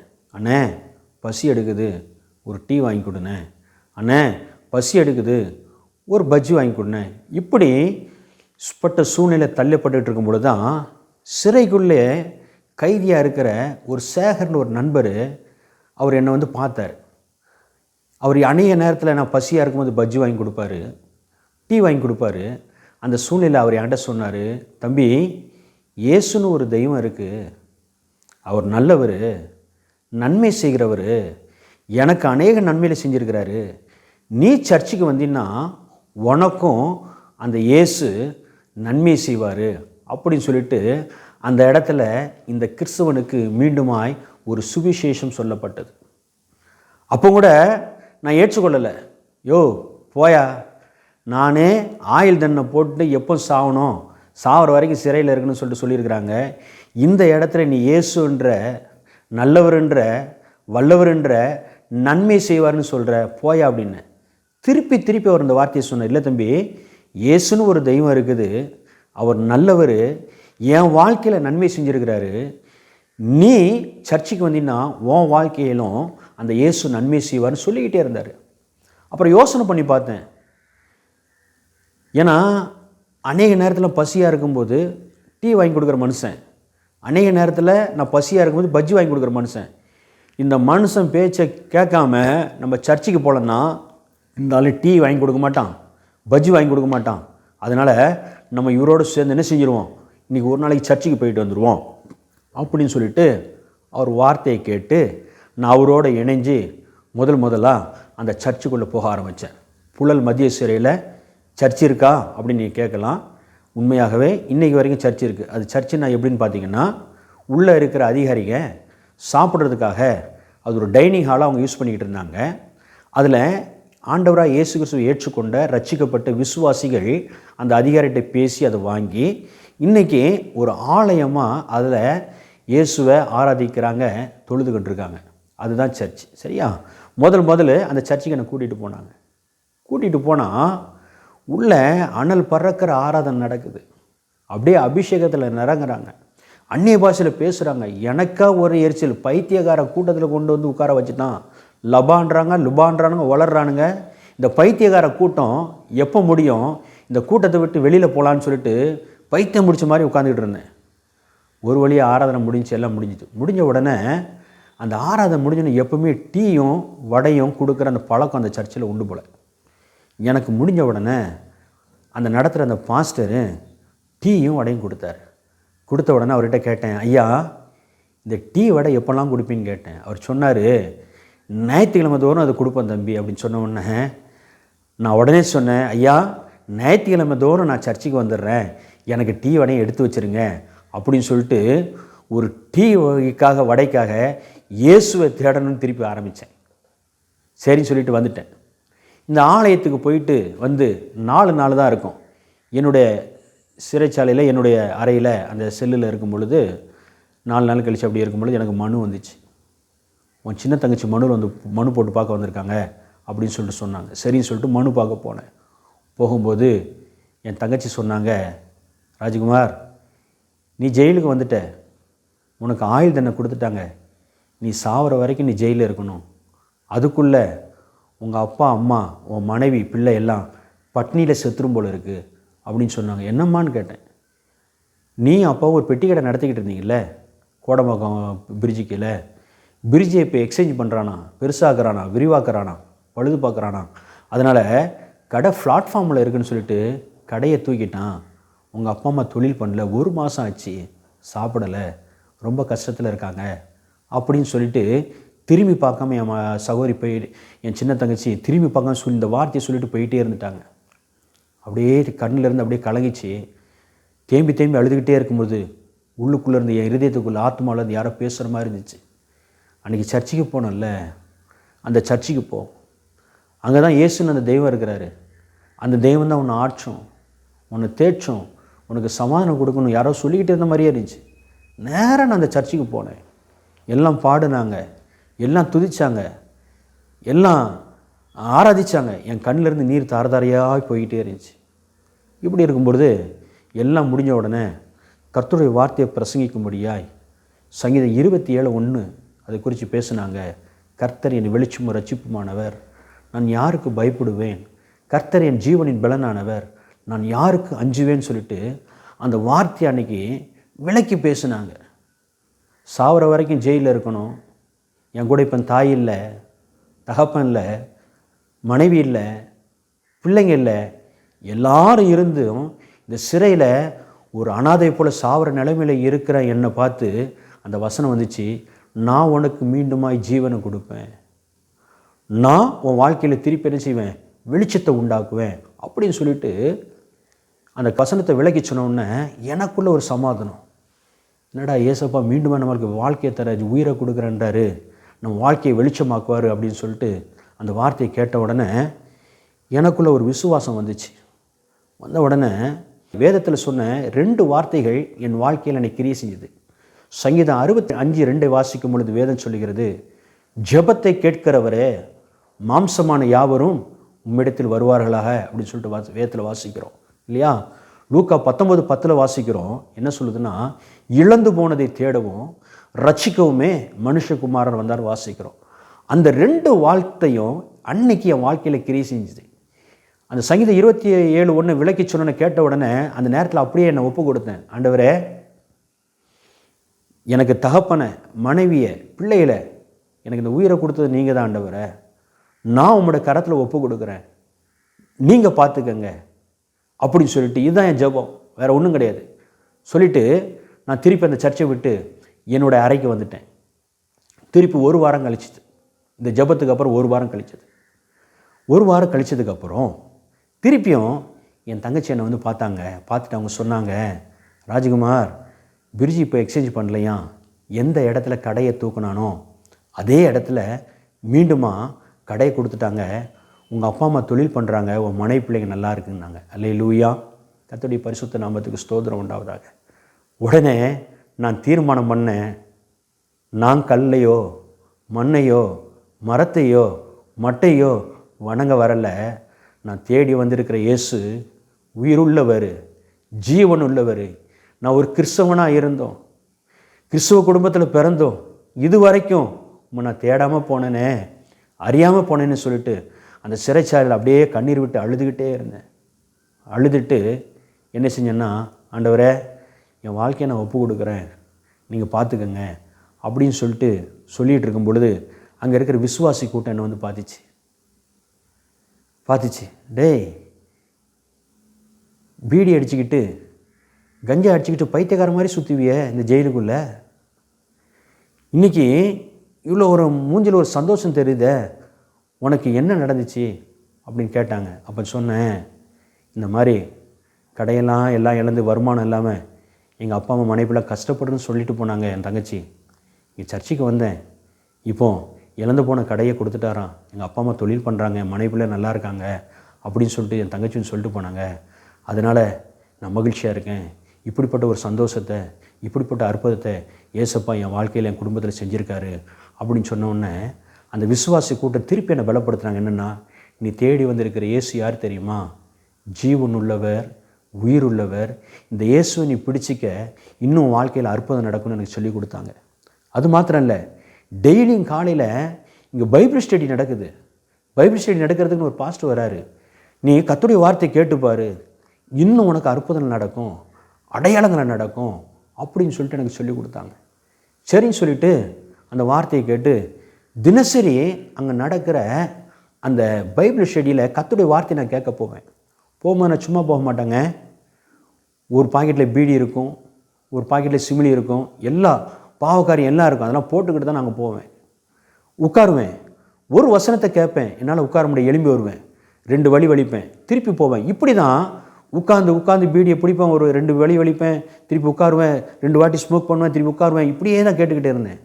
ஆனால் கர்த்தருடைய வார்த்தை வர வர வர என்கிட்ட யார் அங்கே நீ பீடியை விட்டுரு, சிகரெட்டை விட்டுரு, நீ போதை பழக்கத்தெல்லாம் விட்டுரு அப்படின்னு யாரும் சொல்லிக் கொடுக்கல. கர்த்தருடைய வார்த்தை எனக்குள் வர வர வர என்னை அறியாமலே எல்லா காரியத்தையும் என் கரத்தினால் தூக்கி எறிய கர்த்தர் கிருபை பாராட்டினார். எந்த வசனத்தை கொடுத்து என்னை தொட்டார்னா, எபிரேயருக்கு எழுதின நிருபம் 4ஆம் அதிகாரம் 12வது வசனத்தை வாசிக்கும் பொழுது வேதம் சொல்கிறது, தேவனுடைய வார்த்தை ஜீவனும் வல்லமை உள்ளதாயும் இருகருக்குள்ள எந்த பட்டயத்திலும் கருக்கானதாயும் ஆத்துமாவையும் ஆவியும் கணுக்களையும் ஊணுகளையும் உருவ குத்துகிறதாயும் இருதயத்தின் நினைவுகளை யோசனைகளை வகையறுக்கிறமான கர்த்தருடைய வார்த்தை சொல்லுது. உண்மையாகவே அந்த வார்த்தையில் ஜீவன் இருந்ததுனால, அந்த வார்த்தையில் வல்லமை இருந்ததுனால, அது இருகருக்குள்ள பட்டயமாக இருந்ததுனால என் சரீரத்தில், என் ஆத்துமாவில், என் ஆவியில், என் சிந்தையில், என் மூளையில் எதெல்லாம் என் இயேசுவுக்கு பிடித்தமில்லாத காரியம் இருந்ததோ அந்த வார்த்தை குத்திச்சு எல்லாவற்றையும் கொண்டு வந்து வெளியில் போட்டுச்சு. நான் கர்த்தருடைய கிருபையினால் அந்த நாட்கள் நான் ரட்சிக்கப்பட்டேன். பணம் சாதிக்காததை, என் தாய் தகப்பனுடைய மனைவியுடைய அன்பு சாதிக்காததை, என் சொத்து பத்து சாதிக்காததை, மருத்துவர்கள் சாதிக்காததை, மருந்து மாத்திரைகள் சாதிக்காததை, உலகத்தில் உள்ள எத்தனையோ தெய்வங்கள் இருக்குன்னு சொல்கிறாங்க, அங்கெல்லாம் நான் போயிருக்கேன். அப்படிப்பட்ட காரியம் எதுவும் செய்யாததை கிருபையாய் கர்த்தருடைய வார்த்தை, கர்த்தருடைய வசனம் என்னை தொட்டு அந்த பாவத்திலிருந்து, அந்த சாபத்திலிருந்து, அந்த பலவீனத்திலிருந்து என்னை விடுவித்தது, என்னை ரட்சித்தது. அப்போ நான் என்ன சொல்கிறேன்னா, என்ன மாதிரி நடுவில் பார்வை இழந்து போயிட்டோம், இல்லை ஏதாவது இழந்து வாழ்க்கை இழந்து யாருன்னா தடுமாறி இருக்கீங்களா? இல்லை போதை பழக்க வழக்கத்தில் அடிமைப்பட்டிருக்கீங்களா? இல்லை என்ன மாதிரி உங்கள் கணவரோ, உங்கள் பிள்ளைகளோ, உங்கள் கூட பிறந்த தம்பிகளோ போதை பழக்க வழக்கத்திலிருந்து இனிமேல் உன்னால் விடுவிக்க முடியாது, அப்படி ஒரு சூழ்நிலையில் யாராவது தள்ளப்பட்டிருக்கீங்களா? கவலைப்படாதீங்க.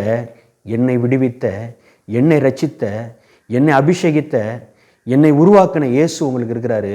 நிச்சயமாக என்னை விடுவித்தவர் இந்த நாட்களில் யாரெல்லாம் அதை கேட்டுக்கிட்டு இருக்கீங்களோ உங்கள் குடும்பத்தில் கர்த்தர் ஒரு அற்புதத்தை செய்ய வல்லவராக இருக்கிறார். எப்பேற்பட்ட போதை பழக்கத்தில் இருக்கட்டும், எத்தனை பேர் சாபத்தில் இருக்கட்டும், பாவத்தில் இருக்கும், உண்மையாகவே என்னை விடுவித்த இயேசு, இந்த சாட்சியை யாரெல்லாம் கேட்குறீங்களோ இன்னைக்கு உங்கள் வாழ்க்கையில், உங்கள் குடும்பத்தில், உங்கள் பிள்ளைகளுடைய வாழ்க்கையில், உங்களுடைய கணவருடைய வாழ்க்கையில் இயேசு அற்புதத்தை செய்ய அவர் நல்லவராகவும் இருக்கிறாரு, அவர் வல்லவராகவும் இருக்கிறார். அல்லேலூயா. கர்த்தருக்கு ஸ்தோத்திரம், கர்த்தருக்கு ஸ்தோத்திரம்.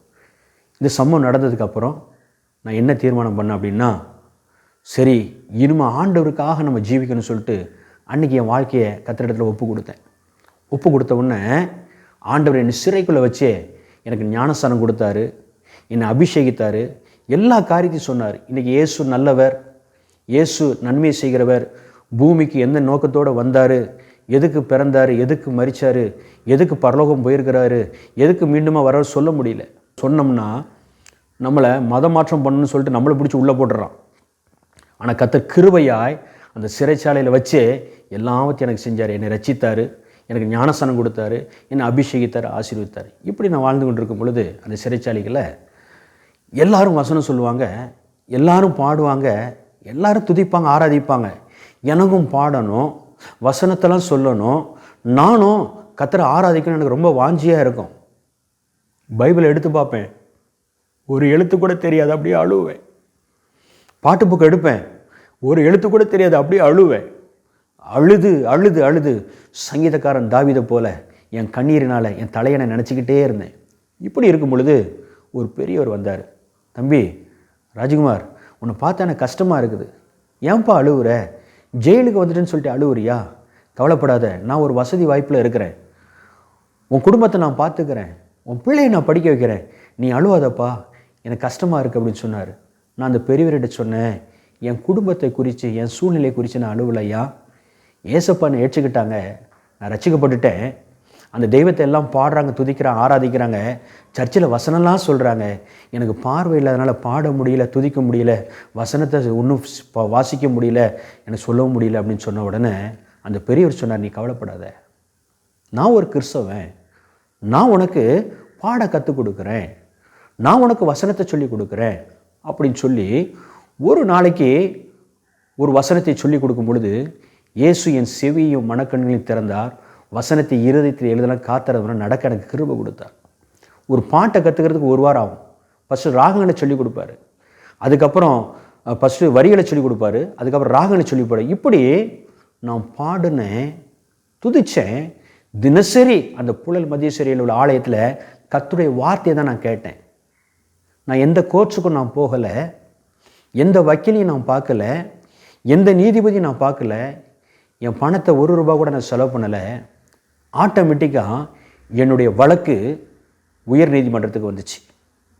இதில் என்ன ஒரு பியூட்டின்னா, எனக்கு செஷன்ஸ் கோர்ட்டில் யார் எனக்கு தண்டனை கொடுத்தாரோ அவரும் இப்போ ப்ரொமோஷன் ஆகி ஹைகோர்ட்டுக்கு வந்துட்டார். வந்த உடனே அவர்கிட்ட தான் கேஸ் கட்டு போகுது. அப்போ அந்த கேஸ் கட்டை பார்க்கும் பொழுது அவர் பார்க்குறாரு, இது ஒரு இன்சிடெண்ட்டு, இது ஒரு ஆக்சிடெண்ட்டு, இதுக்காக இவ்வளோ பெரிய தண்டனை கொடுத்தேன்னு சொல்லிட்டு எந்த நீதிபதி எனக்கு ஆயுள் தண்டனை கொடுத்தாரோ அவர் கரங்களால் தீர்ப்பு மாற்றி எழுதி 7 வருஷமாய் மாற்றப்பட்டு அந்த ஆர்டர் புழல் மத்திய சிறைக்குள்ளே வந்தது. அல்லேலூயா, கர்த்தருக்கு ஸ்தோத்திரம்.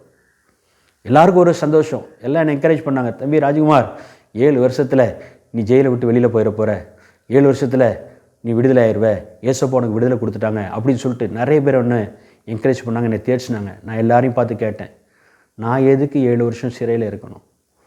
பார்வை தெரியாத நான் எதுக்கு 7 வருஷம் சிறையில் இருக்கணும்? ஏசப்பா ரட்சித்தார்ல, என்னை எத்தனையோ பாவத்திலேருந்து விடுவித்தார்ல, ஒரேடியாக அந்த ஜெயிலேருந்து விடுவிச்சுன்னா நான் என் மனைப்பிலோடு போய் வாழ்ந்துருப்பேன்ல, ஏன் இப்படி செய்யணும்? பல விதமான கேள்வியில் என்கிட்ட யாரெல்லாம் பேச வருவாங்களோ அவங்ககிட்டலாம் கேட்டுக்கிட்டே இருந்தேன். ஒரு நாள் பாஸ்டர் டென்ஷன் ஆகி, டேய் உன்னை நானாடா ஜெயிலுக்கு கூட்டின்னு வந்தேன், ஏன்டா என் உயிரை போட்டு எடுக்கிற, நீ போயிட்டு ஜோம் பண்ணுறா, ஆண்டவர் உனக்கு வெளிப்படுத்துவார் அப்படின்னு சொன்ன உடனே நான் ஜோம் பண்ணும்போது ஏசியா 41:13 ஆண்டவர் பேசினார், நீ என் தாசன், நான் உன்னை தெரிஞ்சுக்கிட்டேன் அப்படின்னு சொன்னார். அந்த வார்த்தையை ஊழியக்காரர்கிட்ட சொல்லும்போது அவர் சொன்னார், தம்பி உனக்கு ஊழிய அழைப்பு இருக்குப்பா, நீ ஊழியக்காரனை ஆண்டவர் தெரிஞ்சுக்கிட்டாரு, அதனால தான் உனக்கு இத்தனை வருஷம் உன்னை வச்சிருக்கிறாரு, உன்னை உருவாக்கி வெளியில் அனுப்புவார் அப்படின்னு சொன்னார். நான் சொன்னேன், ஊழியக்காரனாக பாடணும், துதிக்கணும், ஆராதிக்கணும், வசனத்தை பிரசங்கம் பண்ணணும், வர்றவங்களுக்கு ஆலோசனைலாம் கொடுக்கணும். நான் பார்வை தெரியாதவன், நான் இவ்வளோ பெரிய கனமான ஊழியத்தை செய்ய முடியுமா அப்படின்னு கேட்டேன்.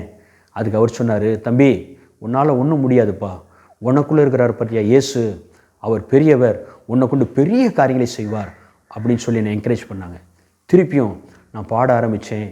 அந்த சிறைச்சாலையில் எனக்கு பாடல் அறையில் பாட எனக்கு சொல்லிக் கொடுத்தாங்க, துதிக்க எனக்கு சொல்லிக் கொடுத்தாங்க, சங்கீத பகுதியில் ஒரு 10 நிமிஷம் பேச கற்றுக் கொடுத்தாங்க, செய்தியில் ஒரு அரை மணி நேரம் பேச, இப்படி கர்த்தர் என்னை அந்த சிறைச்சாலையில் அவரை பாடும்படியாய் துதிக்கும்படியாய் வசனத்தை பிரசனை உருவாக்கினார். உருவாக்கிட்டே இருக்கும்போது அப்போ தான் சொன்னார், சங்கீதம் 119:71 மூலியம் நீ உபத்திரப்பட்டது நல்லது, அதனால் நம்மளோட பிரமாணங்களை நான் கற்றுக்கொள்கிறேன்னு சொல்லிட்டு அந்த உபத்திரத்துக்குள்ளே, அந்த பாடுகளுக்குள்ளே, அந்த பிரச்சனைக்குள்ளே கர்த்தர் அவருடைய பிரமாணத்தை எனக்கு கற்றுக் கொடுத்தார். இப்படியே நான் பாடி ஸ்தோத்திரம் பண்ணி வசனத்தை பிரசங்கித்தேன். கர்த்தருடைய கிருபையினால் அந்த 3 வருஷம் புழல் மத்திய சிறையில் என்ன மாதிரி குடிகாரனாக இருந்தவர்களுக்கு, போதை பழக்க வழக்கத்தில் இருந்தவனுக்கு, கொலைகாரர்களுக்கு, கொள்ளைக்காரர்களுக்கு இயேசுவை பற்றி அந்த புழல் மத்திய சிறையில் 3 வருஷம் நான் சுவிசேஷமாக பிரசங்கம் பண்ணேன். இப்படி நான் சொல்லிக்கிட்டு இருக்கும் பொழுது கர்த்தர் எனக்காக சிறை அதிகாரிகள், சிறை காவலர்கள் எல்லார் மனசுலையும் கர்த்தர் எனக்கு இறங்கி பேசி, கோர்ட் ஆர்டர் 7 வருஷம் எல்லார் மனசுலையும் இறங்கி பேசி 7 வருஷத்தில் நான் விடுதலையாக வேண்டியதை 5.5 வருஷத்தில் என்னை விடுதலையாக்கி வீட்டுக்கு அனுப்பிச்சிட்டாங்க. அல்லேலூயா, கர்த்தருக்கு ஸ்தோத்திரம், கர்த்தருக்கு ஸ்தோத்திரம். 2007 நான் உள்ளே போனேன். 25/10/2012 சிறையிலேருந்து விடுதலையாகி நான் வெளியில் வந்தேன். வெளியில் வந்ததுக்கப்புறம் எங்கள் அப்பா அம்மா திருப்பியும் கடை சாவியை கொடுத்து போய் கடையை திறடான்னாங்க. நான் சொன்னேன், பழைய வாழ்க்கைக்கு கர்த்தர் என்னை அனுப்பலை, அனுமதிக்கலை, நான் ஊழியம் செய்ய போகிறேன், ஊழியத்துக்கு ஆண்டவர் தெரிஞ்சுக்கிட்டு இருக்காரு அப்படின்னு சொல்லிட்டு சொன்ன உடனே எங்கள் அப்பா அம்மா சொன்னாங்க, ஏற்கனவே பார்வை தெரியாதவன், குடிகாரன், ஜெயிலுக்கு வர போயிட்டு வந்திருக்கிற, இப்போ உனக்கு தெரியாத ஆளே இருக்காது, உன்னை யார் ஊழியத்தில் ஏற்றுக்கொடுவா, உன்னை நம்பி யார் ஊழியத்தை கொடுப்பா, எப்படி நீ ஊழியத்தை செய்வ அப்படின்னு சொல்லிட்டு பலவிதமான காரியங்களை என்கிட்ட கேட்டாங்க. பலவிதமான சூழ்நிலை என்கிட்ட பேசிக்கிட்டே இருந்தாங்க. இருதயத்தெல்லாம் உடைச்சாங்க. என் உறவினெல்லாம் சொன்னாங்க. என்ன சொன்னாங்கன்னா, நீ பைபிள் எடுத்துகிட்டு போவ, ஜெபிக்கிறதுக்கு ஒரு இடத்துக்கு போவாங்க, 5 ரூபா 2 ரூபா 10 ரூபா காணி கொடுப்பாங்க, அதை வச்சு உன் மனைவி நீ காப்பாற்றிடுவியா, உனக்கு பிறந்த பிள்ளையை நீ படிக்க வச்சிருவியா இப்படின்னு சொல்லிட்டு என் இருதயத்தை உடைச்சாங்க, கிளைச்சாங்க. நான் ஒரே வார்த்தை தான் சொன்னேன், என்னை அழைத்தவர் உண்மையுள்ளவர், அவரை நடத்துவார்னு சொன்னேன். சரி எப்படியாவது போ அப்படின்னு சொல்லிட்டு சொல்லி விட்டுட்டாங்க. இப்படி இருக்கும் பொழுது என் மனைவி பிள்ளைங்களாம் ஊரில் தான் படிச்சுக்கிட்டு இருந்தாங்க, ஊரில் தான் இருந்தாங்க. நான் சென்னையில் தான் இருந்தேன். எங்கள் அப்பா அம்மா வருஷம் என் பெரிய தங்கச்சி வீட்டுக்கு திருப்பத்தூர் பட்டணத்துக்கு போவாங்க. அந்த பொங்கல் 3 நாள் வியாபாரம் இருக்காதனால கடையை மூடிட்டு போவாங்க. அப்படி 2013 ஜனவரி மாதம் பொங்கலுக்கு திருப்பத்தூருக்கு போகிறேன், வரியா, உன் மனைப்பில் தான் இப்போ இங்கே இல்லைல்ல, உன் கூட இல்லைல்ல, வரியா நம்ம போகலாம் அப்படின்னோடனே சரி நான் வரேன் அப்படின்னு சொன்னோடனே ஆண்டவர் என்கிட்ட பேசினார். நான் தான் உன்னை திருப்பத்தூர் பட்டணத்துக்கு கூப்பிட்டு போகிறேன், நீ ஒரு மெசேஜ் ஒன்று ஆயத்தப்படுத்து, அங்கே நான் ஒன்று பயன்படுத்துவேன், ஓ மூலியமாக என் நாமம் மகிமைப்படும் அப்படின்னு என்கிட்ட பேசினார். சரின்னு சொல்லிவிட்டு அந்த வார்த்தை கீழ்ப்படிந்து ஒரு மெசேஜை ப்ரிப்பேர் பண்ணிவிட்டு நான் போனேன். நான் போயிட்டு அந்த ஊரில் போய் இறங்கினோடனே என் தங்கச்சி வீட்டுக்கார் எங்கள் மைத்துனர் என்னை வந்து பார்த்தாரு, கை கொடுத்தாரு. நீங்கள் சிறையில் வந்து ஊழியம் செஞ்சீங்கன்னு கேள்விப்பட்டேன் அப்படின்னு சொல்லிட்டார். அவர் திருப்பத்தூரில் சிஎஸ்சி திருச்சபையில் ஒரு கிளை சபையில் அவர் ஒரு உபதேசியராக வச்சுருந்தாங்க. இன்றைக்கி நான் ஒரு இடத்துல பேசணும், நீங்கள் செய்திலாம் கொடுப்பீங்களா, பேசுவீங்களா அப்படின்னு சொல்லிட்டு கேட்டார். கரெக்டாக நான் பேசுவேன் அப்படின்ன உடனே அங்கே போயிட்டு முதல்ல என் வாழ்க்கையில் செய்த அற்புதங்களை சாட்சியை சொல்லி ஃபஸ்ட்டு அங்கே கர்த்தருடைய வார்த்தை கொடுக்க கர்த்தர் கிருபை பாராட்டினார். அங்கே இருக்கிற சில ஊழியக்காரெலாம் பார்த்து, உங்கள் வீட்டிலே இப்படிப்பட்ட ஒரு ஊழியக்காரரை வச்சுருக்கீங்களா அப்படின்னு சொல்லிட்டு 6 மாதம் அங்கே தங்கியிருந்து அங்கே இருக்கிற அநேக திருச்சபையில் கர்த்தருடைய வார்த்தையை பிரசங்கிக்க கர்த்தர் கிருபை பாராட்டினார். அங்கே இருக்கிற எல்லா சபையிலும் எடுத்து கர்த்தர் பயன்படுத்தினார். கிராம ஊழியங்களில், கன்வென்ஷன் மீட்டிங்கில், ஓப்பனிங் மீட்டிங்கில், இப்படி அநேக இடத்துல கர்த்தர் என்ன அவர் நான் மகிமைகளை எடுத்து பயன்படுத்தினார். 2013 வருஷத்தில் மே மாதத்தில் திருப்பி மீண்டுமாய் என் மனைவி பிள்ளைங்க ஊரில் இருந்து சென்னை பட்டத்தில் அந்த கோடம்பகத்துக்கு வந்தாங்க. கோடம்பகத்துக்கு வந்ததுக்கப்புறம் முதல் மகளை அந்த கர்நாடகா அந்த கோடம்பகத்தில் கர்நாடகா சங்க ஸ்கூலில் ஒரு ஸ்கூலில் முதலாவது, அங்கே 2வது சேர்க்க கர்த்தர் கிருபை கொடுத்தார். அதுக்கப்புறம் 2014 மீண்டுமாய் என் மனைவி கன்சீவ் ஆனாங்க. கன்சீவ் ஆகி 2015 பிளெஸி கிரேஸ் அப்படின்னு சொல்லிட்டு 2வது மகளை பெற்றெடுக்க கர்த்தர் கிருபை பாராட்டினார். மூத்த மகளுக்கும் இளைய மகளுக்கும் கிட்டத்தட்ட 8 வருஷம் டிஃப்ரெண்ட் எடுக்க கர்த்தர் கிருபை பாராட்டினார். அதுக்கப்புறம் பார்த்திங்கன்னா பல்லாவரத்தில் ஏசையா ஊழியங்கள் அப்படின்னு ஒரு ஊழியங்கள் இருக்குது. அந்த ஊழியத்தில் கர்த்தர் இணைச்சார். அங்கே இருக்கிறவங்க நல்லா படித்தவங்க, வேலை பார்த்துட்டு ஊழி பண்ணுற ஊழிய அந்த டீமில் என்னை இணைச்சார். இப்போ அந்த டீமில் இணைஞ்சி ஒரு முழு நேர ஊழியக்காரனாய் இன்றைக்கு கர்த்தருடைய சுவிசேஷத்தை சிஎஸ்சி திருச்சபையில், இசிஐயில், அட்வென்ட்டில், பெண்டிகாஸ்ட் சபையில், இண்டிபெண்டன்ஸ் அநேக இடத்துல அவர் நாம மகிமைக்கென்று எடுத்து என்னை பயன்படுத்திக்கிட்டு இருக்கிறார். எல்லா மகிமை பார்த்துட்டு கர்த்தர் தான். இன்றைக்கி பார்த்தீங்கன்னா நான் வெளியே வந்ததுக்கப்புறம் என் சூழ்நிலையை பார்த்து என் தாய் ரட்சிக்கப்பட்டாங்க, என் மனைவி பிள்ளைகள் ரட்சிக்கப்பட்டாங்க. இன்றைக்கி குடும்பமாய் கர்த்தருடைய ஊழியத்தை செய்கிறோம். 2024 என் தாயார் கர்த்தருக்குள்ளே நித்திரை அடைஞ்சாங்க. இன்றைக்கி எங்கள் தகப்பனார் உயிரோடு இருக்கிறார். அவருக்கு 80 வயசு ஆகிடுச்சு. ரைட் சைடில் அவர் கொஞ்சம் கைகால் வராது. நான் முழு நேர ஊழியத்தில் இருக்கிறேன். என் மனைவி ஹவுஸ் ஒய்ஃபாக இருக்காங்க. எனக்கு மூத்த மக பார்த்திங்கன்னா computer science engineering 3rd year முடிச்சிருக்காங்க. சின்ன பொண்ணு பார்த்திங்கன்னா இந்த வருஷம் 7th முடித்து 8th போகிறேன். அந்த வருஷம் நான் முழு நேர ஊழியத்தில் இருக்கிறேன். ஜெபம் பண்ணுவேன். கர்த்தர் எங்கள் ஊழியத்துக்கு கூப்பிட்றாங்களோ அங்கே போய்ட்டு கர்த்தருடைய வார்த்தையை பிரசங்கித்துட்டு கர்த்தர் கொடுக்குற ஊழியத்தில் எனக்கு என்ன ஆஃபரிங் காணி கொடுக்குறாங்களோ அதை வச்சு இன்றைக்கி நானும் என் மனைவியும் தகப்பனும் 2 பிள்ளைகளும் படிக்க கர்த்தர் கிருபை பாராட்டியிருக்கிறார். இது வரைக்கும் ஊழியத்திலேருந்து வந்த நாள்லேருந்து இந்த நாள் வரைக்கும் கிட்டத்தட்ட 14 ஆண்டுகளாய் யார்கிட்டையும் கையேந்த வைக்கலை, கடன் வாங்க வைக்கலை. நான் குடிச்சிட்டு இருக்கும்போதெல்லாம் என் சொந்த பந்தெல்லாம் என்னை வெறுப்பாங்க, என்னை தூசிப்பாங்க, நிந்திப்பாங்க, வீட்டுக்கே வரக்கூடாதுன்னு நினைப்பாங்க. இன்றைக்கி அவங்க மத்தியில் என்னை கனமாய் வச்சுருக்கிறார். இப்போ பார்த்திங்கன்னா நாங்கள் குடும்பமாக ரட்சிக்கப்பட்டு ஆண்டவர் ஊழியத்தை நாங்கள் செஞ்சுக்கிட்டு வர்றோம். எங்களுக்கும் தனிப்பட்ட முறையில் கர்த்தர் ஒரு ஊழியத்தை கொடுத்துருக்கிறார். எங்கள் ஊழியர் பேர் பார்த்திங்கன்னா, எங்கள் ஊழியத்தின் ஸ்தாபனத்தின் பேர் என்ன பார்த்திங்கன்னா ஜீவ துணி ஊழியங்கள். இந்த ஊழியத்தில் நான் செஞ்சுக்கிட்டு இருக்கிறேன். இது எங்கே இருக்குதுன்னு பார்த்திங்கன்னா தாம்பரம் வெஸ்ட் லட்சுமி நகர், முடிச்சூர், சென்னை 48 இந்த இடத்துல தான் இந்த ஊழியத்தை நாங்கள் செஞ்சுக்கிட்டு இருக்கோம். இந்த இடத்துல கர்த்தர் என்னை கொண்டு அநேக அற்புதங்களை செய்து கொண்டு வருகிறார். அநேகர் நோயாளிகளை குணமாக்குறாரு, பிசாசுகளை ஓட வைக்கிறாரு, வியாதிஸ்தரை கர்த்தர் சுகம் பார்க்குறாரு. அதனால் நீங்கள் உங்கள் ஊழியத்தில் என் சாட்சியோ என் மெசேஜையோ சொல்ல விரும்புனீங்கன்னா என்னை எடுத்து பயன்படுத்தலாம். அது மாத்திரம் இல்லை, இந்த காரியத்துக்காக என்னை தொடர்பு பண்ணணுன்னா பாஸ்டர் டானியல் அவங்கள நீங்கள் தொடர்பு பண்ணிங்கன்னா அவங்க என்னுடைய அட்ரஸ், என்னுடைய ஃபோன் நம்பர் உங்களுக்கு எல்லாம் கொடுப்பாங்க. அது மாத்திரமில்லை, இப்போது என்னை பாவத்திலிருந்து போதை பழக்க வரத்து அநேக காரியத்திலேருந்து விடுவித்த இயேசு உங்கள் வாழ்க்கையிலும் அநேக நன்மைகளை அற்புதங்களை செய்ய வல்லவராக இருக்கிறார். ஏன்னா ஆண்டவராக இயேசு கிறிஸ்து நேற்றும் இன்றும் மாறாதவர். அவரை தேடுகிற யாவருக்கும் அவர் நல்லவர், நன்மை செய்கிறவர். இப்போ உங்களுக்காகவும் இந்த நிகழ்ச்சிக்காகவும் நான் ஜெபம் பண்ணி நான் முடிக்கிறேன். அன்பின் பரலோக தகப்பனே, ஆசீர்வதிக்கப்பட்ட நல்ல இந்த வேலைக்காக ஸ்தோத்திரம். இந்த வேளையில் தேவகுமாரனாக இயேசு கிறிஸ்து நாமத்தினால் நம்மிடத்தில் வருகிறோம்.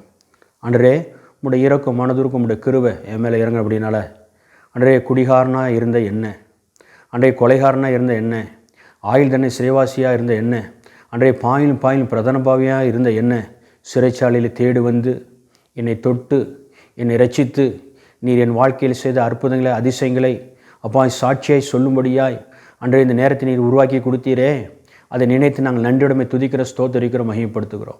அதே போல் தகப்பனே, இன்றைக்கு ஆவிக்குரிய ரீதியில் பார்வை இழந்தவர்களாய் அன்றைய பாவத்தில், சாபத்தில், அன்றைய பலவிதமான போதை பழக்க வழக்கத்தில், அப்பா கடன் பிரச்சனையில், வியாதியில், அன்றைய சுகவீனத்தில், அன்றைய பிசாசின் பிடியில் யாராவது தகப்பனே இருக்கிறவர்கள் இந்த நிகழ்ச்சியை பார்த்து கொண்டு இருப்பார்களானால் இயேசுவின் நாமத்தினாலே அவர்களையும் சந்திக்கும்படியாய், அவர்களையும் தொடும்படியாய் இயேசுவின் நாமத்தினாலே இந்த நேரத்தில் அற்புதங்களை செய்யும்படி நாங்கள் செபிக்கிறோம். ஆண்டவரே, அன்றைய தகப்பனே, நீ சமீபத்துக்கு மாத்திரமல்ல தூரத்துக்கும் தேவனாய் இருக்கிறீர்.